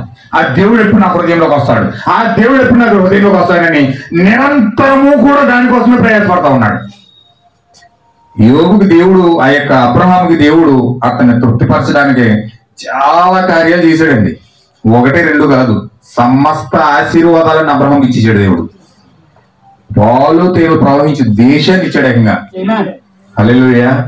మరి అవన్నిటితో ఇతను తృప్తిపడచ్చు కదా. ఇవ్వాల్సిన ఐశ్వర్యం అంత ఇచ్చాడు. అతనంత ఐశ్వర్యవంతుడు ఆ దేశంలో లేడు. దేశం మొత్తం ఇచ్చేసాడంటే ఇంకేం కావాలి అతనికి? పాలు తేలు ప్రవహించి దేశాన్ని ఇచ్చాడు. ఆ నిధులు అక్కడ ఉన్నాయి, ఆ గనులు అక్కడ ఉన్నాయి, ఆ వజ్రాలు అక్కడ ఉన్నాయి, ఆ డైమండ్స్ అక్కడ ఉన్నాయి, ఆ పెట్రోల్ అక్కడ ఉంది. సమస్త ఈవులన్నీ కూడా అబ్రహాం చేతిలో ఉన్నాయి ఇప్పుడు. హల్లెలూయా. మరి అబ్రహాం దాంతో సంతృప్తి పడొచ్చు కదా. అబ్రహాం దానికోసం సంతృప్తి పడి చక్కగా జీవనయాత్ర కొనసాగించవచ్చు కదా. కానీ అబ్రహాం సంతృప్తి అవ్వట్లేదు. అబ్రహాం యొక్క హృదయంలో సంతృప్తి అవ్వలేదు. అతను ఏదైతే చేతి సహాయం లేకుండా దేవుడు చేసిన ఆ యొక్క శరీరం ఏదైతే ఉందో ఆ శరీరం కోసం నిరంతరము కూడా కృషి చేస్తా ఉన్నాడు. నేను ఎప్పుడు కలుసుకుంటాను, ఇదే దాహం. హల్లెలూయా. ఇప్పుడు ఆ దాహం ఎలా తీరాలి? ఇప్పుడు అబ్రహాం ఏమో దాహంతో ఉన్నాడు, ఈ దాహం ఏమో ఆయన ఎదురు చూస్తా ఉంది. చాలా ప్రయాసంతో ఎదురు చూస్తా ఉన్నాడు అబ్రహాము. హల్లెలూయా. అయితే ఈ దాహం విని ఎప్పుడైతే అబ్రహాములో హృదయంలో ఉన్న దాహాన్ని చూశాడు దేవుడు, అబ్రహాములో ఉన్న దాహాన్ని చూసి దేవుడు ఎలాగైతే సమరయ స్త్రీ దగ్గరికి వచ్చాడు అలాగే ఆ యొక్క ఆదికాండం 18వ అధ్యాయంలో నడుచుకుంటూ మమ్రే వనంలో సుందర వనంలో ఆ యొక్క షెడ్ వేసి నాకు నివాసం చేస్తా ఉన్నాడు అబ్రహాము. హల్లెలూయా. అక్కడికి వెళ్ళిపోయాడు గుడారం దగ్గరికి వెళ్ళిపోయి అబ్రహాంతో మాట్లాడుతూ ఉన్నాడు. అబ్రహాం చూశాడు, ఆ యొక్క ఎలోహిం చూశాడు. ఎలోహిం చూసినట్నే సమరయ స్త్రీ ఎలాగైతే గుర్తించిందో హల్లెలూయా అబ్రహాం కూడా గుర్తించేశాడు. ఎలోహిం చూసి గుర్తించినట్టే సాష్టాంగ నమస్కారం చేశాడు. గొప్ప గొప్ప షెడ్లోకి పరిగెట్టాడు. లేక దూరం తీసుకెళ్ళాడు, దాన్ని సిద్ధపరిచేశాడు, వెన్న సిద్ధపరిచేశాడు. హల్లెలూయా. అన్ని సిద్ధపరిచేసి అట్టుకొచ్చి పెట్టాడు. ఎక్కడ ఎలోహిం పెడతా ఉన్నాడు. ఇప్పుడు ఎలోహిం పెడతా ఉంటే ఆయన తింటా ఉండి ఏమన్నాడు తెలుసండి? నీ దాహం ఏంటి తెలుసా? నీ దాహం ఏంటి? వాగ్దాన కుమారుడు కోసం. నీ దాహం ఏంటి? వాగ్దాన కుమారుడు కోసం. ఎప్పుడైతే వాగ్దాన కుమారుడు కోసం ఈ యొక్క ఎలోహిం ఎత్తాడో, ఆ యొక్క విషయాన్ని బయలుపరుస్తూ ఉన్నాడో, అబ్రహాం యొక్క ఆ ఉత్సాహం ఎక్కువైపోతా ఉంది, ఆ యొక్క అద్భుతమైన ఉత్సాహం ఎక్కువైపోతా ఉంది, ఆ ఉత్తేజం ఎక్కువైపోతా ఉంది. ఆ రెట్టింపు ఉత్సాహంతో ఇంకా ఆనందపడిపోతా ఉన్నాడు. దేవుడి దగ్గరికి వచ్చాడు, దేవుడు నన్ను కలుసుకున్నాడు, దేవుడు నా దాహం వెరుగున్నాడు, నా హృదయ రహస్యాలు బయలుపరుస్తూ ఉన్నాడు. హల్లెలూయా. ఎప్పుడైతే చూసాడో ఇప్పుడు ఆ యొక్క వాగ్దాన కుమారుని పరిచయం చేస్తా ఉన్నాడు. ఇప్పుడు ఎక్కడి నుంచి రావాలి? వాగ్దాన కుమారుడు ఎక్కడి నుంచి రావాలంటే శారా గర్భం నుంచి రావాలి. హల్లెలూయా. శారా గర్భం నుంచి రావాలి. కాబట్టి ఇప్పుడు శారా అబ్రహాము ఒకటై ఉన్నారు. శారా అబ్రహాము ఏక శరీరమై ఉన్నారు. ప్రవర్తన ఎప్పుడంటే ఈ యొక్క వర్తమానంలో భార్య భర్తలు ఎప్పుడు కూడా ఒకే ఆత్మ ఉన్నారు.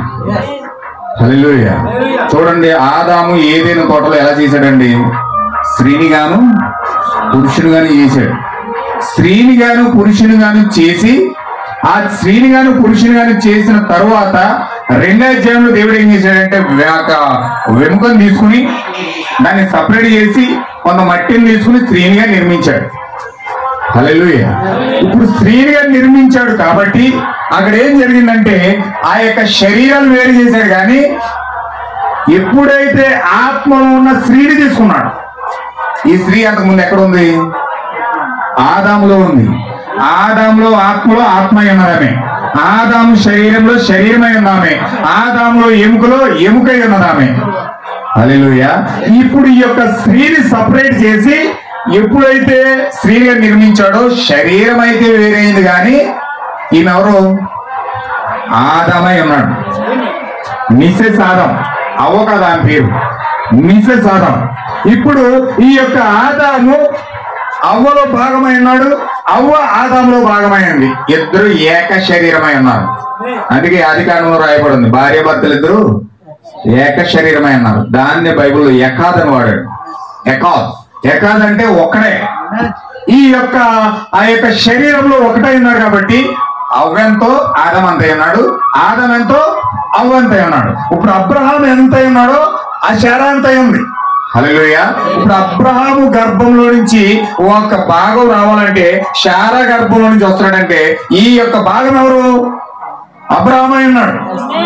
హల్లెలూయా. ఇప్పుడు అబ్రహాంలో వాగ్దాన కుమారుడు బయటికి రావాలంటే ఒక ఆయుధాన్ని పెట్టాడు, అక్కడ శారాని పెట్టాడు. ఇప్పుడు శారా గర్భంలో నుంచి వాగ్దాన కుమారుడు రావాలి. శారా గారేమో నమ్మరు. హల్లెలూయా. శారా గారేమో ఆవిడికి పొందుకోవాలని ఉంది, అబ్రహాం వలే ఆమె ఎదురు చూస్తుంది. ఎందుకంటే అబ్రహాము వెళ్తున్నాడంటే ఓరకనే వెళ్ళిపోడు. అతను పొందుకున్న విషయం అంతా, పొందుకున్న అనుభవం అంతా భార్యది కూడా పంచుకుంటాడు లేదండి. ఖచ్చితంగా భర్త యొక్క రహస్యాలని భార్యకి తెలుస్తాయి. ఆమె ఏం చేస్తున్నాడో, ఎలా చేస్తున్నాడో, ఏ విధమైన కోరికలు కలిగి ఉన్నాడో, ఏ విధమైన ఆశలు కలిగి ఉన్నాడో ఇవన్నీ కూడా భర్త ఆమెతో పంచుకుంటాడు. కాబట్టి చక్కగా అమ్మ నేను దేవుడిని మాట్లాడాను, దేవుడిని కలుసుకున్నాను, నాతో దేవుడు స్పష్టంగా మాట్లాడాడు, ఈ పాలు తేలు ప్రవహించి దేశం తీసుకొచ్చింది దేవుడే. హల్లెలూయా. ఈ యొక్క గొర్రెలు ఆస్తి సంపద అంతా ఇచ్చినంతా కూడా దేవుడే. ఈ యొక్క అన్ని సంపదలు ఇచ్చి నాకు ఒక వాగ్దానం చేశాడు. ఆ వాగ్దానం ఏంటంటే, నేను నీకు ఒక సంతానం ఇవ్వబోతా ఉన్నాను. ఆ సంతానం ఆకాశ నక్షత్రాల వలె ఉంటది. హల్లెలూయా. ఇప్పుడు ఆ సంతానం కోసం నేను ఎదురు చూస్తా ఉన్నాను. ఈ భూమి మీద ఉండే ఇస్రాయేలు కోసం కాదు, ఈ భూమి మీద ఉండే సంపద కోసం కాదు, ఈ దేశం కోసం కాదు నేను ఎదురు చూసేది. దేవుడు నాకు వాగ్దానం చేశాడు, ఆకాశ నక్షత్రాలు ఇస్తానన్నాడు. ఇప్పుడు ఆ నక్షత్రాలు కావాలి నాకు. ఆకాశ నక్షత్రాలు ఎలా వస్తాయి? దేవుడు వాగ్దానం చేశాడు. నేను దానికోసం ఎదురు చూస్తున్నాను, నేను దానికోసం ఎదురు చూస్తున్నాను. దేవుడు నాలోకి వస్తే, ఆ నక్షత్రం వస్తే, ఆ ఆకాశ నక్షత్రం నాలోకి వస్తే, హల్లెలూయా, నేను ఆ నక్షత్రాన్ని విడుదల చేయగలుగుతాను, ఆ దేవుని విడుదల చేయగలుగుతాను, ఆ క్రీస్తుని విడుదల చేయగలుగుతానని ఎంత దాహంతో అబ్రహాము ఎదురు చూడాలో అంత దాహంతో ఎదురు చూస్తున్నాడు. దేనికోసం? నక్షత్రం కోసం. సమరస్త్రీ దేనికోసం చూసిందండి? నక్షత్రం కోసమే చూసింది. నక్షత్రం వచ్చి కలిసింది. ఇప్పుడు అబ్రహాము కూడా ఆ నక్షత్రం కోసం ఎదురు చూస్తా ఉన్నాడు. హల్లెలూయా. ఆ నక్షత్రం కోసం ఎదురు చూసినప్పుడు ఆ నక్షత్రం వచ్చేసింది. ఇప్పుడు హల్లెలూయా. నక్షత్రం వచ్చి మాట్లాడుతుంది కానీ అబ్రహాం గుర్తించాడు శారా నక్షత్రం అని తెలియదు. నక్షత్రం వచ్చిందన్న సంగతి శారా తెలియదు. ఎక్కడ గుడారం లోపల శుభ్రంగా వంట చేసుకుంటుంది. వంటకి చేసుకుంటుంది కానీ మాటలన్నీ అబ్రహాం ఏం మాట్లాడుకున్నాడు, ఈ యొక్క నక్షత్రం ఏం మాట్లాడుతుంది చక్కగా చెవేసి ఉంటుంది. అబ్రహాంతో మాట్లాడుతున్నాడు అనమాట. నేను నీకు ఇప్పుడు వాగ్దాన కుమారుని ఎవడకొచ్చాను, నక్షత్రాన్ని ఎవడకొచ్చాను. ఈ అబ్రహాంకి పని లేదు. డైరెక్ట్ పోయిన అందరిని తీసుకొచ్చి భోజనం పెడతా ఉంటాడు. ఆయన నక్షత్రం వస్తే ఎలా ఉంటుందో నాకు తెలియదా? ఆ నక్షత్రం వచ్చిందంటే హృదయ రహస్యాలు బయలుపరుస్తుంది. ఆ నక్షత్రం వచ్చిందంటే నా యొక్క కోరిక నక్షత్రానికి తెలియదా? ఆ నక్షత్రం వచ్చిందంటే నా బాధ ఏంటో నాకు తెలియదా? ఆ నక్షత్రం వచ్చిందంటే నా యొక్క జీవితం ఏంటో ఆయనకి తెలీదా? ఇప్పుడు ఆ నక్షత్రం వచ్చి నా రహస్యం చెప్పాలి. నా రహస్యం చెప్తేనే కానీ నేను విడుదల పొందలేను. ఆ గుడారంలో ఉండి ఆలోచిస్తుంది. మరి ఆమె హృదయాల నక్షత్రం తెలియవా? హల్లెలూయా. ఎప్పుడైతే చెప్తా ఉన్నాడో, ఈ నక్షత్రం ఎప్పుడైతే మాటలు విన్నాడో అప్పుడు అడుగుతున్నాడు, శారా ఎందుకు అలా అనుమానం పడుతున్నావు? వచ్చింది నేనే. హల్లెలూయా. యెహోవాకు అసాధ్యమైనది ఏమైనా ఉందా? నువ్వు ముసలిదాని అయిపోయిన అనుకుంటున్నావా? నిన్ను యవనత్వంలో తీసుకొచ్చేవాడు నేను కాదా? నిన్ను యవనమై వయసులో మార్చేసేవాడు నేను కాదా? లేని వాటిని ఉన్నట్టుగా చేసే దేవుడు నేను కాదా? హల్లెలూయా. మృతులను సజీవులుగా చేసే దేవుడు నేను కాదా? యెహోవాకు అసాధ్యమైనది ఏమైనా ఉందా?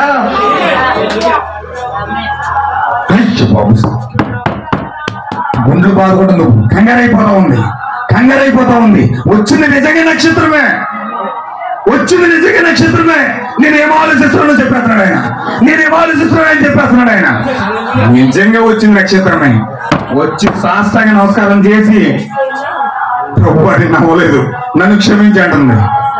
నిజమే, నువ్వు నవ్వు, నువ్వు అనుమాన పడకు, వచ్చింది నేనే. హల్లెలూయా. ఎప్పుడైతే రాకడ చూసిందో సహాయక శారా వెంటనే భర్తతో వెళ్ళి ఆ యొక్క నిజంగా ఆ యొక్క ఇద్దరు కలిసి ఆ యొక్క సంతోషంగా మెస్సేని అంగీకరించినప్పుడు నక్షత్రము వాగ్దాన కుమారుడు శారా హృదయంలోకి వచ్చేసాడు. హల్లెలూయా. ఎప్పుడైతే హృదయ రహస్యాలు ఇప్పబడ్డాయో మెస్సియా నక్షత్రం హృదయంలోకి ఎంత ఉంది. హల్లెలూయా.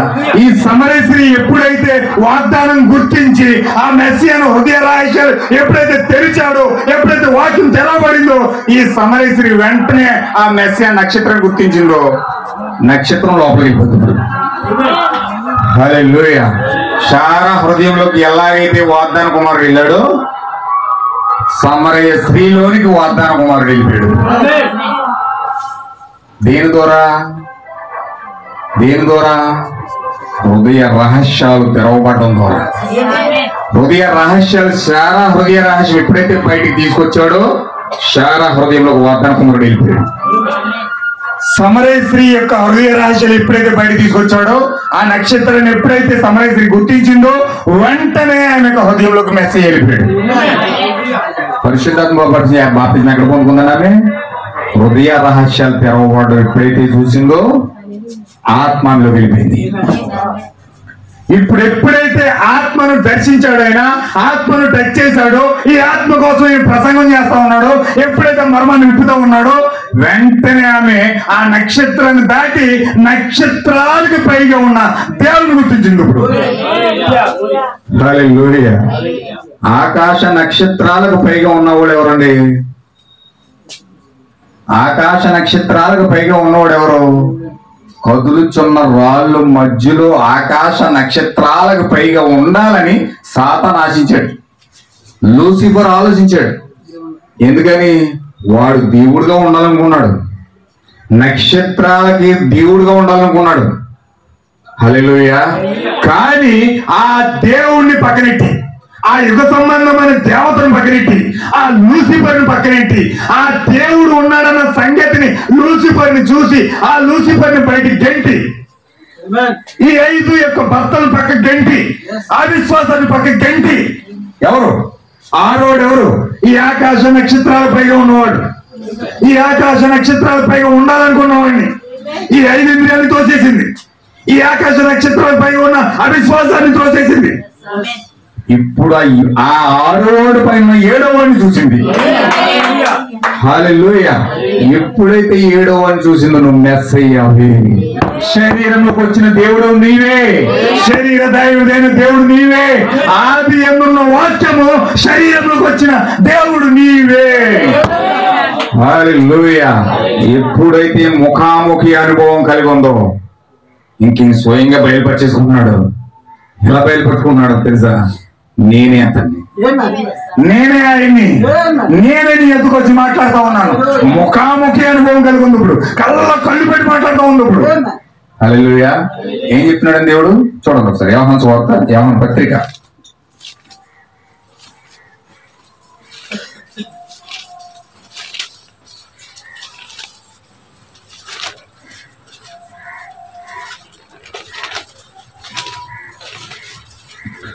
3వ అధ్యాయం, 1వ యోహాను పత్రిక 3వ అధ్యాయం.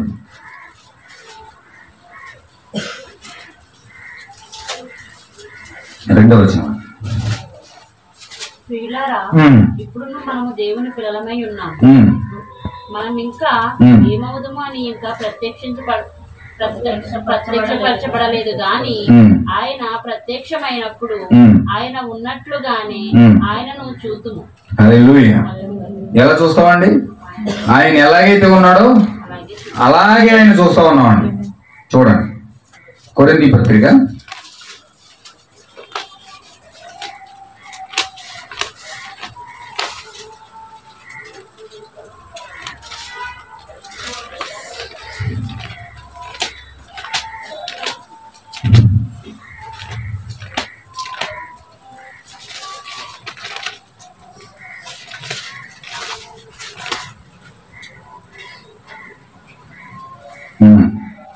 3వ అధ్యాయం, 2వ కొరింథీ పత్రిక 3వ అధ్యాయం 15వ వచనం.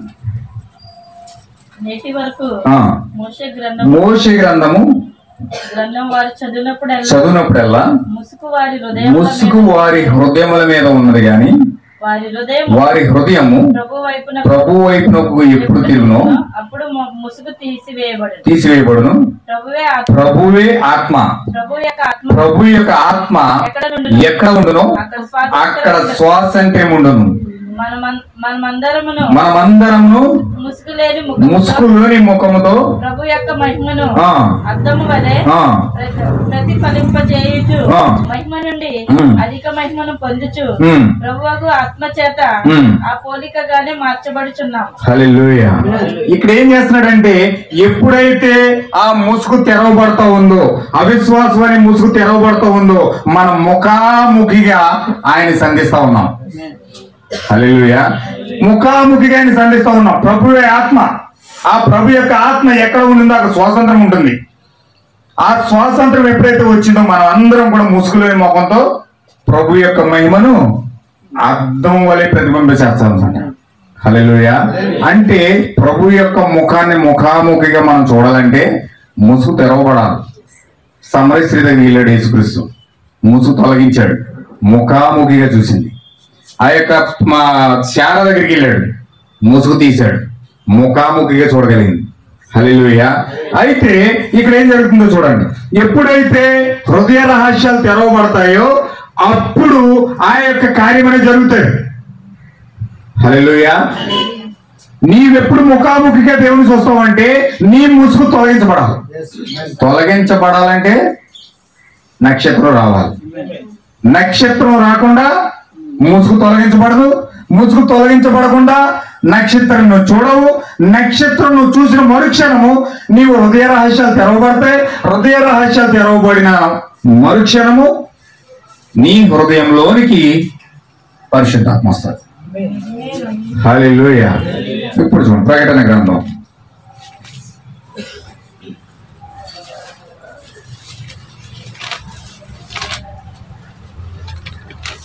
1వ అధ్యాయం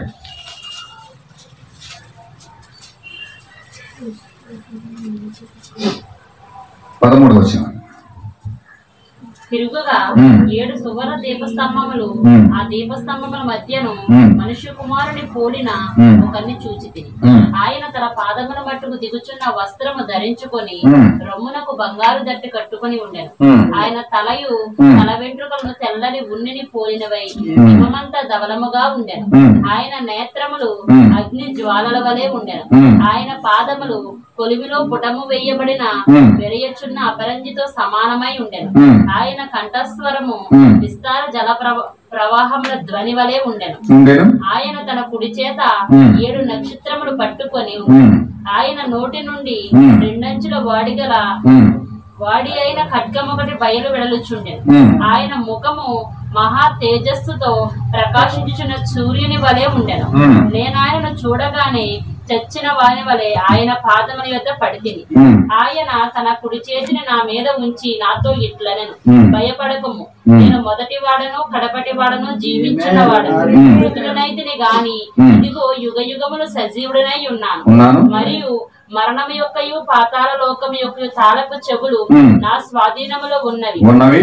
కాగా నీవు చూచిన వాటిని ఉన్న వాటిని వీటి వెంట కలగబోవు వాటిని అనగా నా కుడి చేతిలో నీవు చూచిన 7 నక్షత్రముల గురించిన మర్మమును, ఆ 7 సువర్ణ దీపస్తంభముల సంగతియు వ్రాయుము.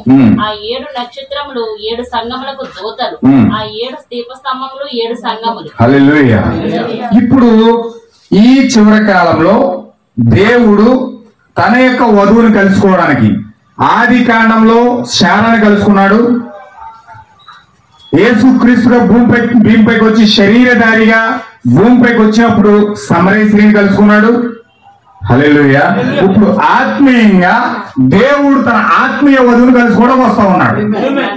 ఆత్మీయంగా తన వధువుని కలుసుకోవడానికి దేవుడు వస్తా ఉన్నాడు. కాబట్టి ఈ కాలము దేవుడు ప్రకటనలో యోహాను చేత వ్రాయించిన విధంగా 7 సంఘకాలాలు ఉన్నాయి. 7 సంఘకాలాలు యేసుక్రీస్తు ఆరోహణమైన కాడి నుంచి 2000 సంవత్సరాలు ఇప్పటి వరకు అయింది. ఈ 2000 సంవత్సరాలు కూడా 7 సంఘకాలాలు నడుచుకుంటూ వచ్చాయి. హల్లెలూయా.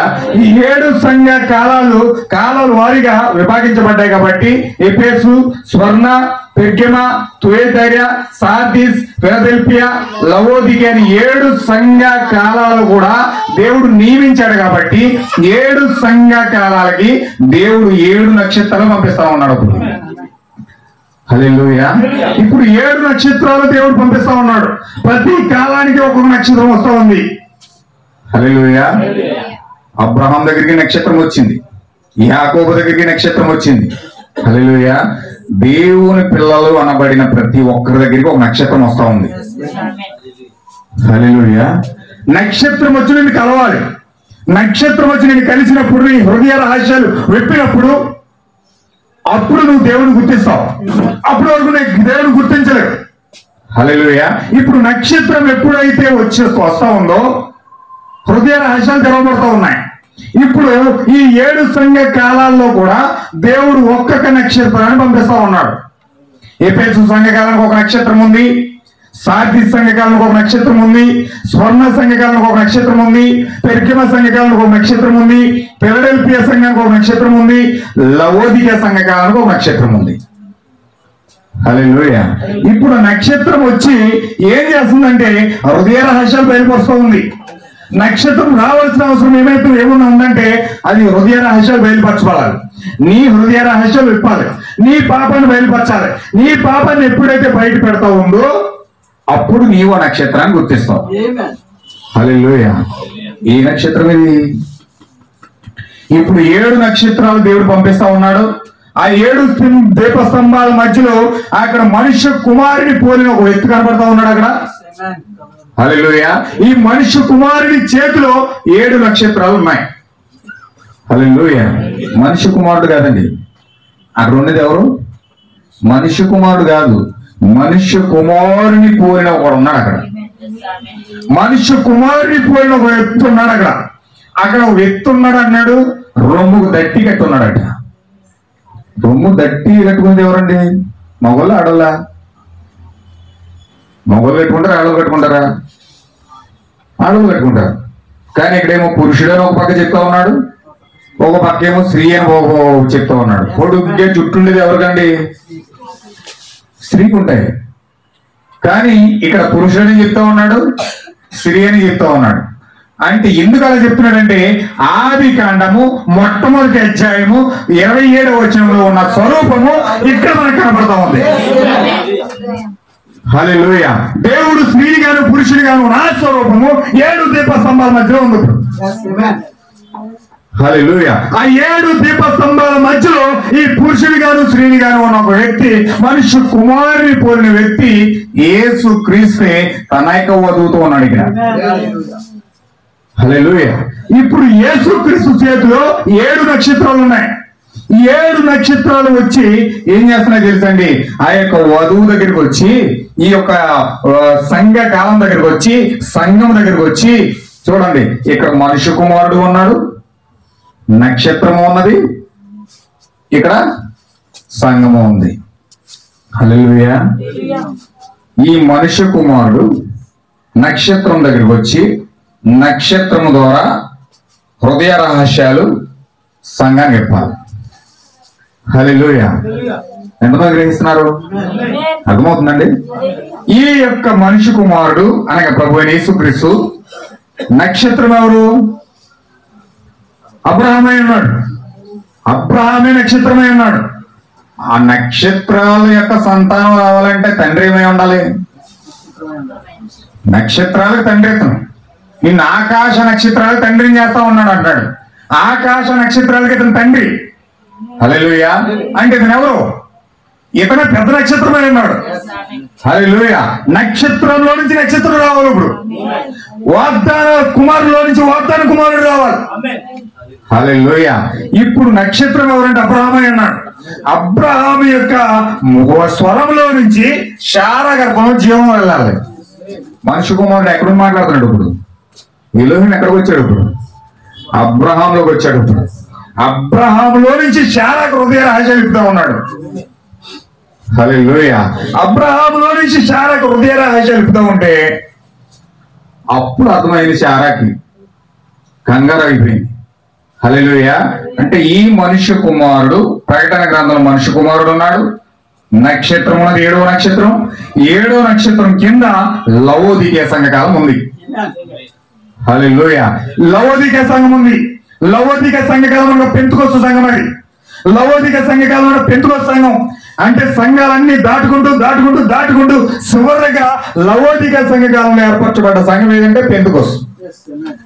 రోమన్ క్యాథలిక్ అయిపోయింది, లూథరన్ అయిపోయింది, బాప్టిస్ట్ అయిపోయింది, మెథడిస్ట్ అయిపోయింది, అన్ని కార్యాలు అయిపోయిన తర్వాత లాస్ట్ లో వచ్చింది ఎవరు? పెంతుకొస్తు. ఇప్పుడు పెంతుకొస్తు దగ్గరికి వచ్చాడు. ఎవరండి? అబ్రహాం. పెంతుకొస్తు అబ్రహాం యొక్క భార్య ఉన్నది. ఇప్పుడు అబ్రహాం పెంతుకొస్తు మాట్లాడుతూ ఉన్నాడు. ఇప్పుడు పెంతుకొస్తులో నుంచి వాగ్దాన కుమారుడు బయటికి రావాలి. పెంతుకొస్తులో నుంచి వాగ్దాన కుమారుడు బయటికి రావాలి. హల్లెలూయా. పెంతుకొస్తులో నుంచి ఎప్పుడైతే వాగ్దాన కుమారుడు బయటకు వస్తాడో అప్పుడు అందులో నుంచి జీవం బయటకు వస్తాడు. ఆ యొక్క వాగ్దాన కుమారుడే ఈ ప్రపంచానికి వారసుడవుతాడు. హల్లెలూయా. ఇప్పుడు ఆ వాగ్దాన కుమారుడి కోసమే ప్రపంచం ఎదురు చూస్తా ఉంది. ఆ వాగ్దాన కుమారుడి కోసమే ఈ సృష్టి ఎదురు చూస్తా ఉంది. ఆ వాగ్దాన కుమారుడి కోసమే ఈ ప్రపంచ మానవాళ్ళంతా కూడా ఎదురు చూస్తా ఉన్నారు. దేనికోసం? విమోచన కోసం. హల్లెలూయా. విమోచన కోసం ఎదురు చూస్తూ ఉన్నారు కాబట్టి, ఈ ప్రపంచ మానవాళ్ళంతా కూడా విమోచన కోసం ఎదురు చూస్తూ ఉన్నారు కాబట్టి వాగ్దాన కుమారుడు బయటికి రావాలి. వాగ్దాన కుమారుడు రావాలంటే శారా నమ్మాలి. శారా నమ్మాలంటే శారాకి నక్షత్రం బయలుపరచబడాలి.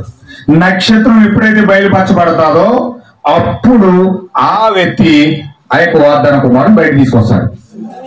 హల్లెలూయా. నక్షత్రం ఎవరండి? ఇప్పుడు నక్షత్రం ఎవరండి? చాలా జాగ్రత్తగా గమనించాల్సిన నక్షత్రం గురించి నేను లోతుకి వెళ్తా ఉన్నా. నేను ఒక 10 నిమిషాలు ముగిస్తాను, కొంచెం జాగ్రత్తగా వినండి. నక్షత్రం ఎవరు? ఇప్పుడు నక్షత్రమే శారా యొక్క భర్త ఉన్నాడు. హల్లెలూయా. ఆమె యొక్క భర్తలో దేవుణ్ణి చూస్తేనే గాని ఆమె దైవత్వం పొందుకోలేదు.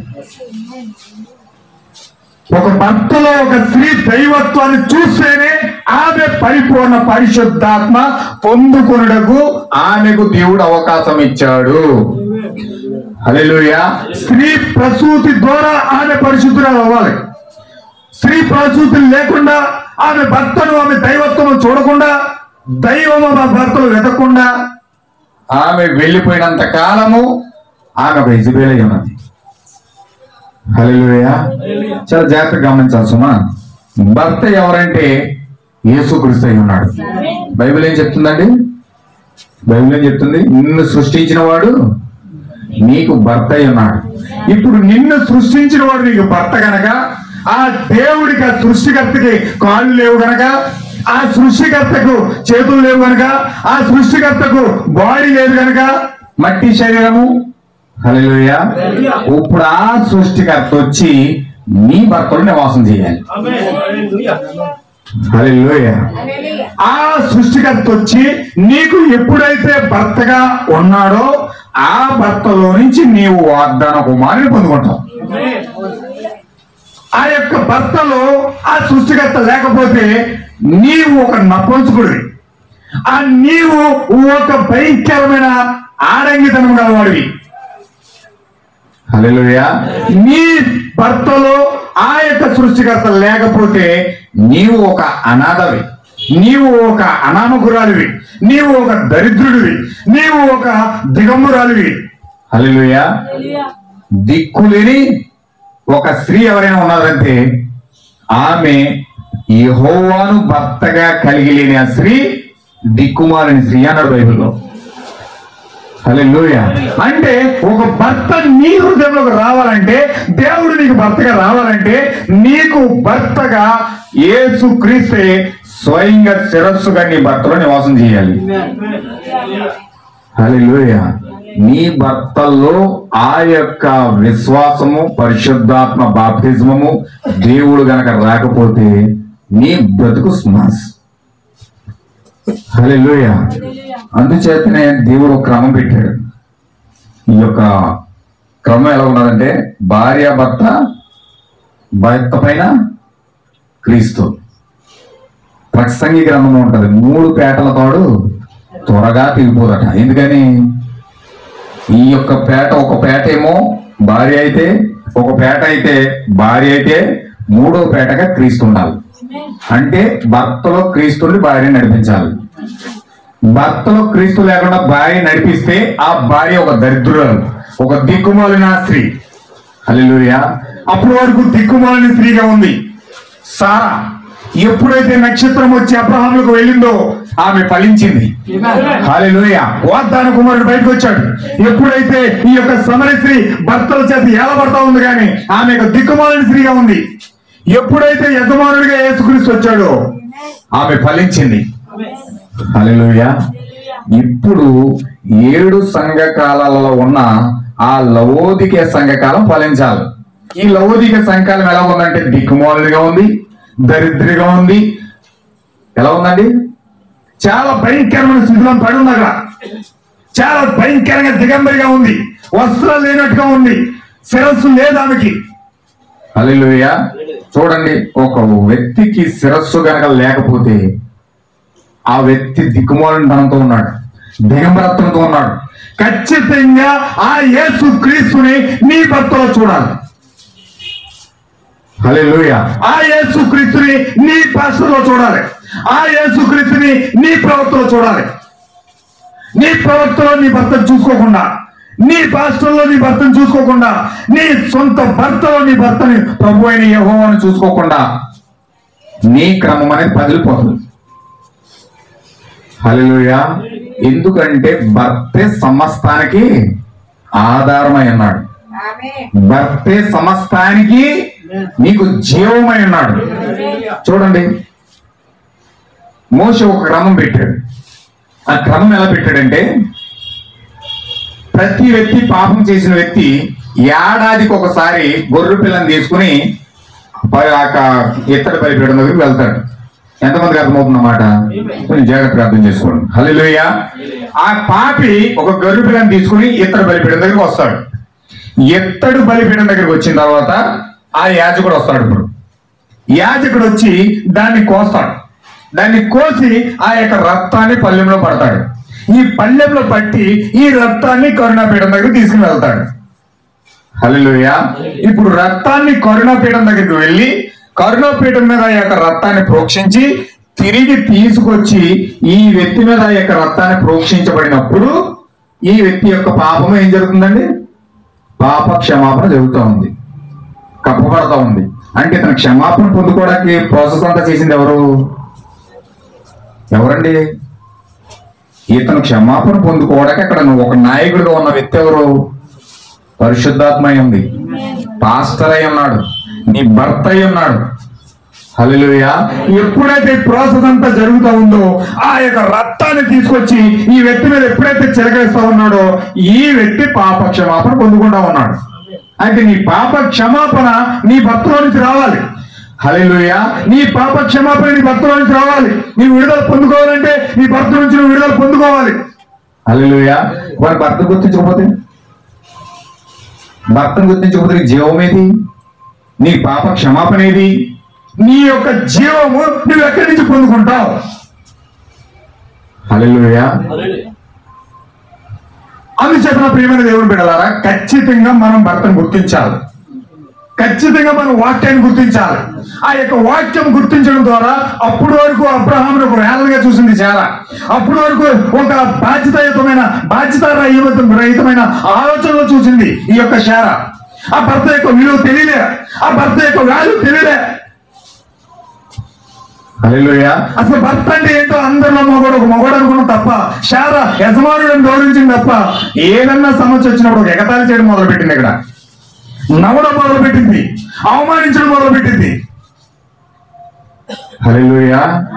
తను స్వీకరించలేకపోతా ఉంది, ఏదైనా చెప్తే నమ్మలేకపోతా ఉంది. చాలా అవహేళనగా తన భర్తను అగౌరవపరిచింది. హల్లెలూయా.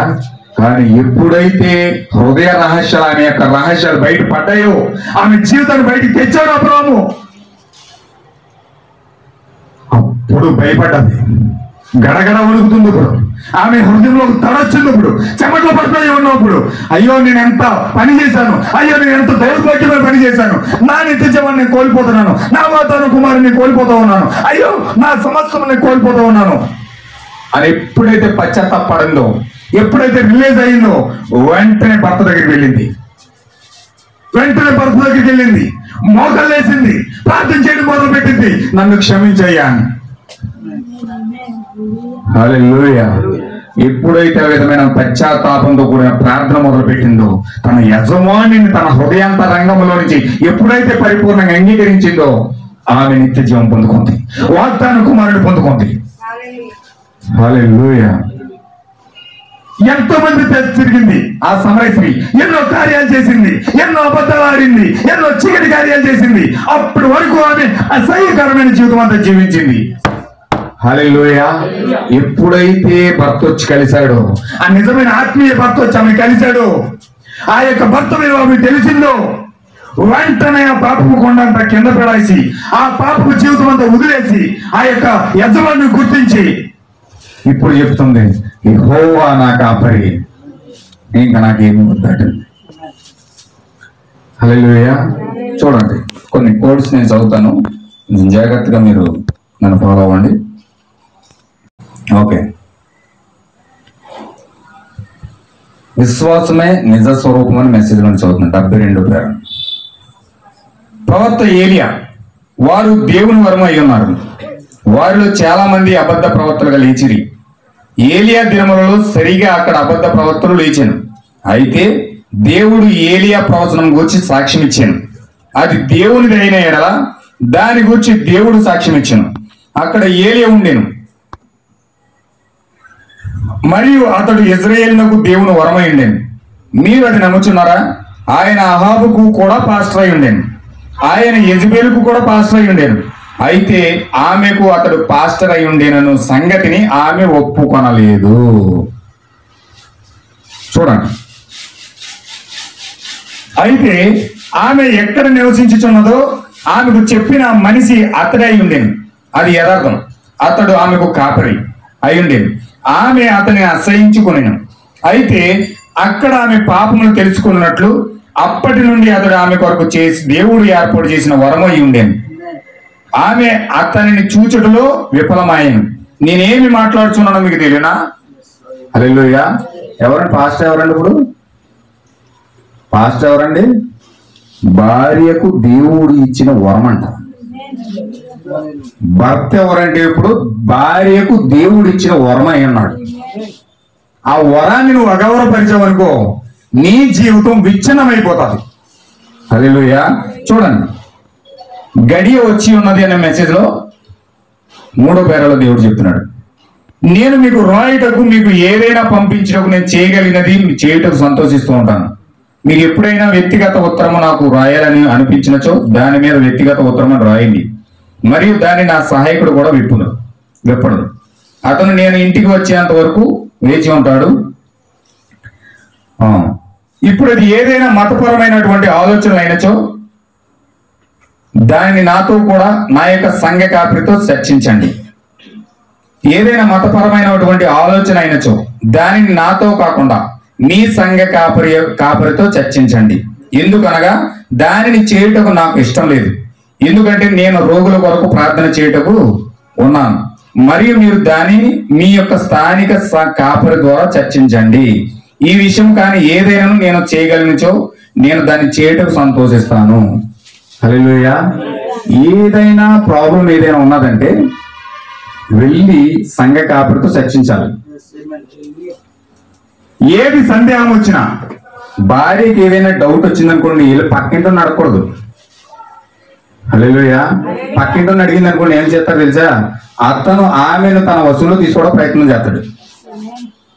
అందుకే అక్రమ సంబంధాలు ఏర్పడ్డాయి.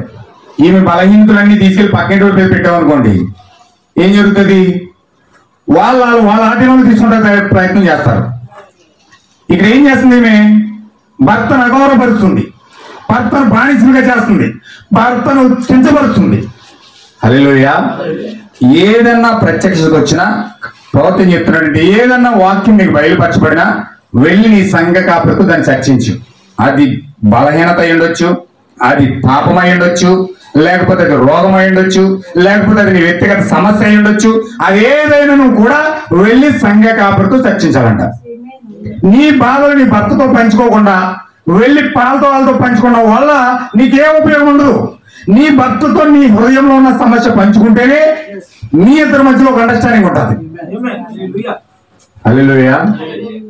దానికోసం అంటే క్లియర్ గా చెప్తా ఉన్నాడు. చూడండి, ఏది సమస్య వచ్చినా కాపరితో చర్చించాలి, భర్తతో చర్చించాలి.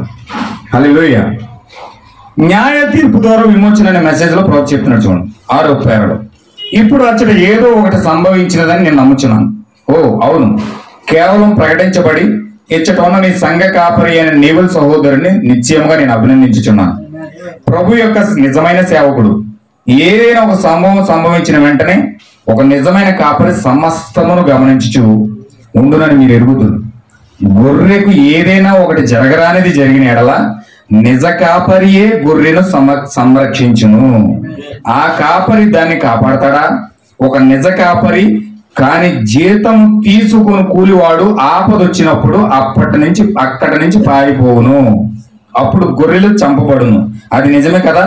కానీ నిజమైన కాపరి వాటి కోసం ప్రాణం పెట్టి వాటిని కాపాడును. ఈ వారం ఇచ్చట సంఘ సభ్యులందరూ చూడండి, కాపరి ఏం చేస్తాడండి? ఒక నిజమైన కాపరి అంటే గొర్రెల కోసం ప్రాణం పెడతాడట.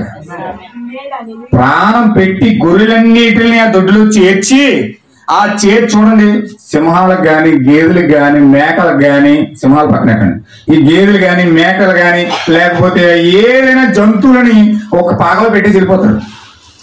ఎవరు పట్టించుకోరండి, దాన్ని ఎలా వదిలేస్తారంటే. అయితే గొర్రెల కాపురు మాత్రం ఆ యొక్క దొడ్డులో గొర్రెలన్నీ చేర్చేసి ఆ దూరం దగ్గరే పడుకుంటాడు వ్యక్తి. వేరే చోటకి అక్కడికి వెళ్ళు. ఎందుకంటే ఆ నక్కలు వస్తాయి, కుక్కలు వస్తాయి, రకరకాల వ్యక్తి కార్యాలు వచ్చి ఆ గొర్రెలను ఎక్కడ చీల్చేస్తాయని ఆ గొర్రెల దగ్గరే పడుకుని ఉంటాడు కాపరి. అతను కూడా గొర్రెల స్మెల్ వచ్చేస్తాడు. గొర్రెల దగ్గర పడుకుని ఇతను కూడా గొర్రె అయిపోతాడు. హల్లెలూయా. అంటే భద్రంగా గొర్రెలను కుక్కల నుంచి నక్కల నుంచి ఆ యొక్క క్రూరమైన జంతువు నుంచి కాపాడేది ఎవరు? కాపరై ఉన్నాడు, భర్త అయి ఉన్నాడు. ఈ భర్త యొక్క ఆధీనం నుంచి నువ్వు ఎప్పుడైతే బయటికి వెళ్ళడానికి ప్రయత్నం చేశావో అవుట్. హల్లెలూయా. చూడండి, ఈ గొప్ప యోధుడైన దావీదు అనే మెసేజ్ లో 37వ పేరాలో చెప్తున్నాడు. ఇక్కడే మనం ఉన్నాం. దావీదు నేను నిత్యంగా ఈ వడిచేలను నేను ఏ విధంగా నమ్మాలో నేను ఎరుగుదును కనుక అతడు అక్కడకు బయటకు వెళ్లి యుద్ధం చేయటకు సిద్ధపడింది. ఇప్పుడు సౌలు ఇలా చెప్పుడు నేను ఊహించగలను, ఈ వ్యక్తి నా సూచనలను శిక్షణ ఇచ్చట్లో నా సామర్థ్యము తిరస్కరించిన ఎలాగ వీలును?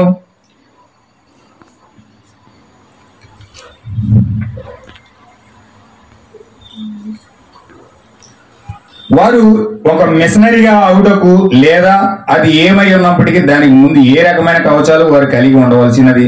లోకంలో చిన్నవాడు ఏమి చేయనై ఉన్నాడు ఆశ్చర్యమే నేను. కనుక నేను అక్కడ దావీదును చూసినప్పుడు అతడు కొన్ని రాళ్ళు ఏరుచున్నాడు. మీరు దాన్ని ఊహించగలరు. అతడు ఒక గ్రామీణ బాలుడు. కొన్ని రాళ్ళు ఏరుచు అతని చిన్న పాతకాలపు ఒడిచెలను బయటకు లాగి మరియు దానిని ఆ విధముగా సిద్ధం చేశాను. మంచిది. అతడు దీనితో ఏం చేయనై అన్నాడు? ఆశ్చర్యమే నేను. అతడు 5 చిన్న రాళ్ళు ఏరుకున్నాడు. 5 చిన్న రాళ్ళు మరియు అతడు తన చిన్న చిక్కములో ఇక్కడ పక్కగా వాటిని ఉంచాడు. నిజానికి అది ఏమై ఉన్నది? లేఖనం. అది ఒక గొర్రెల కాపరి యొక్క సంచి.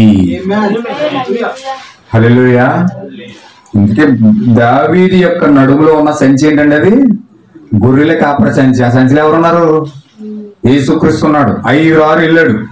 JUESCS 5 రాళ్ళు ఎట్టుకున్నాడు. ఈ సంచిలో ఎవరున్నారు? యేసు ఉన్నాడు, కాపరి ఉన్నాడు.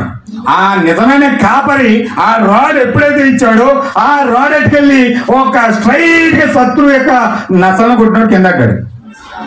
హల్లెలూయా.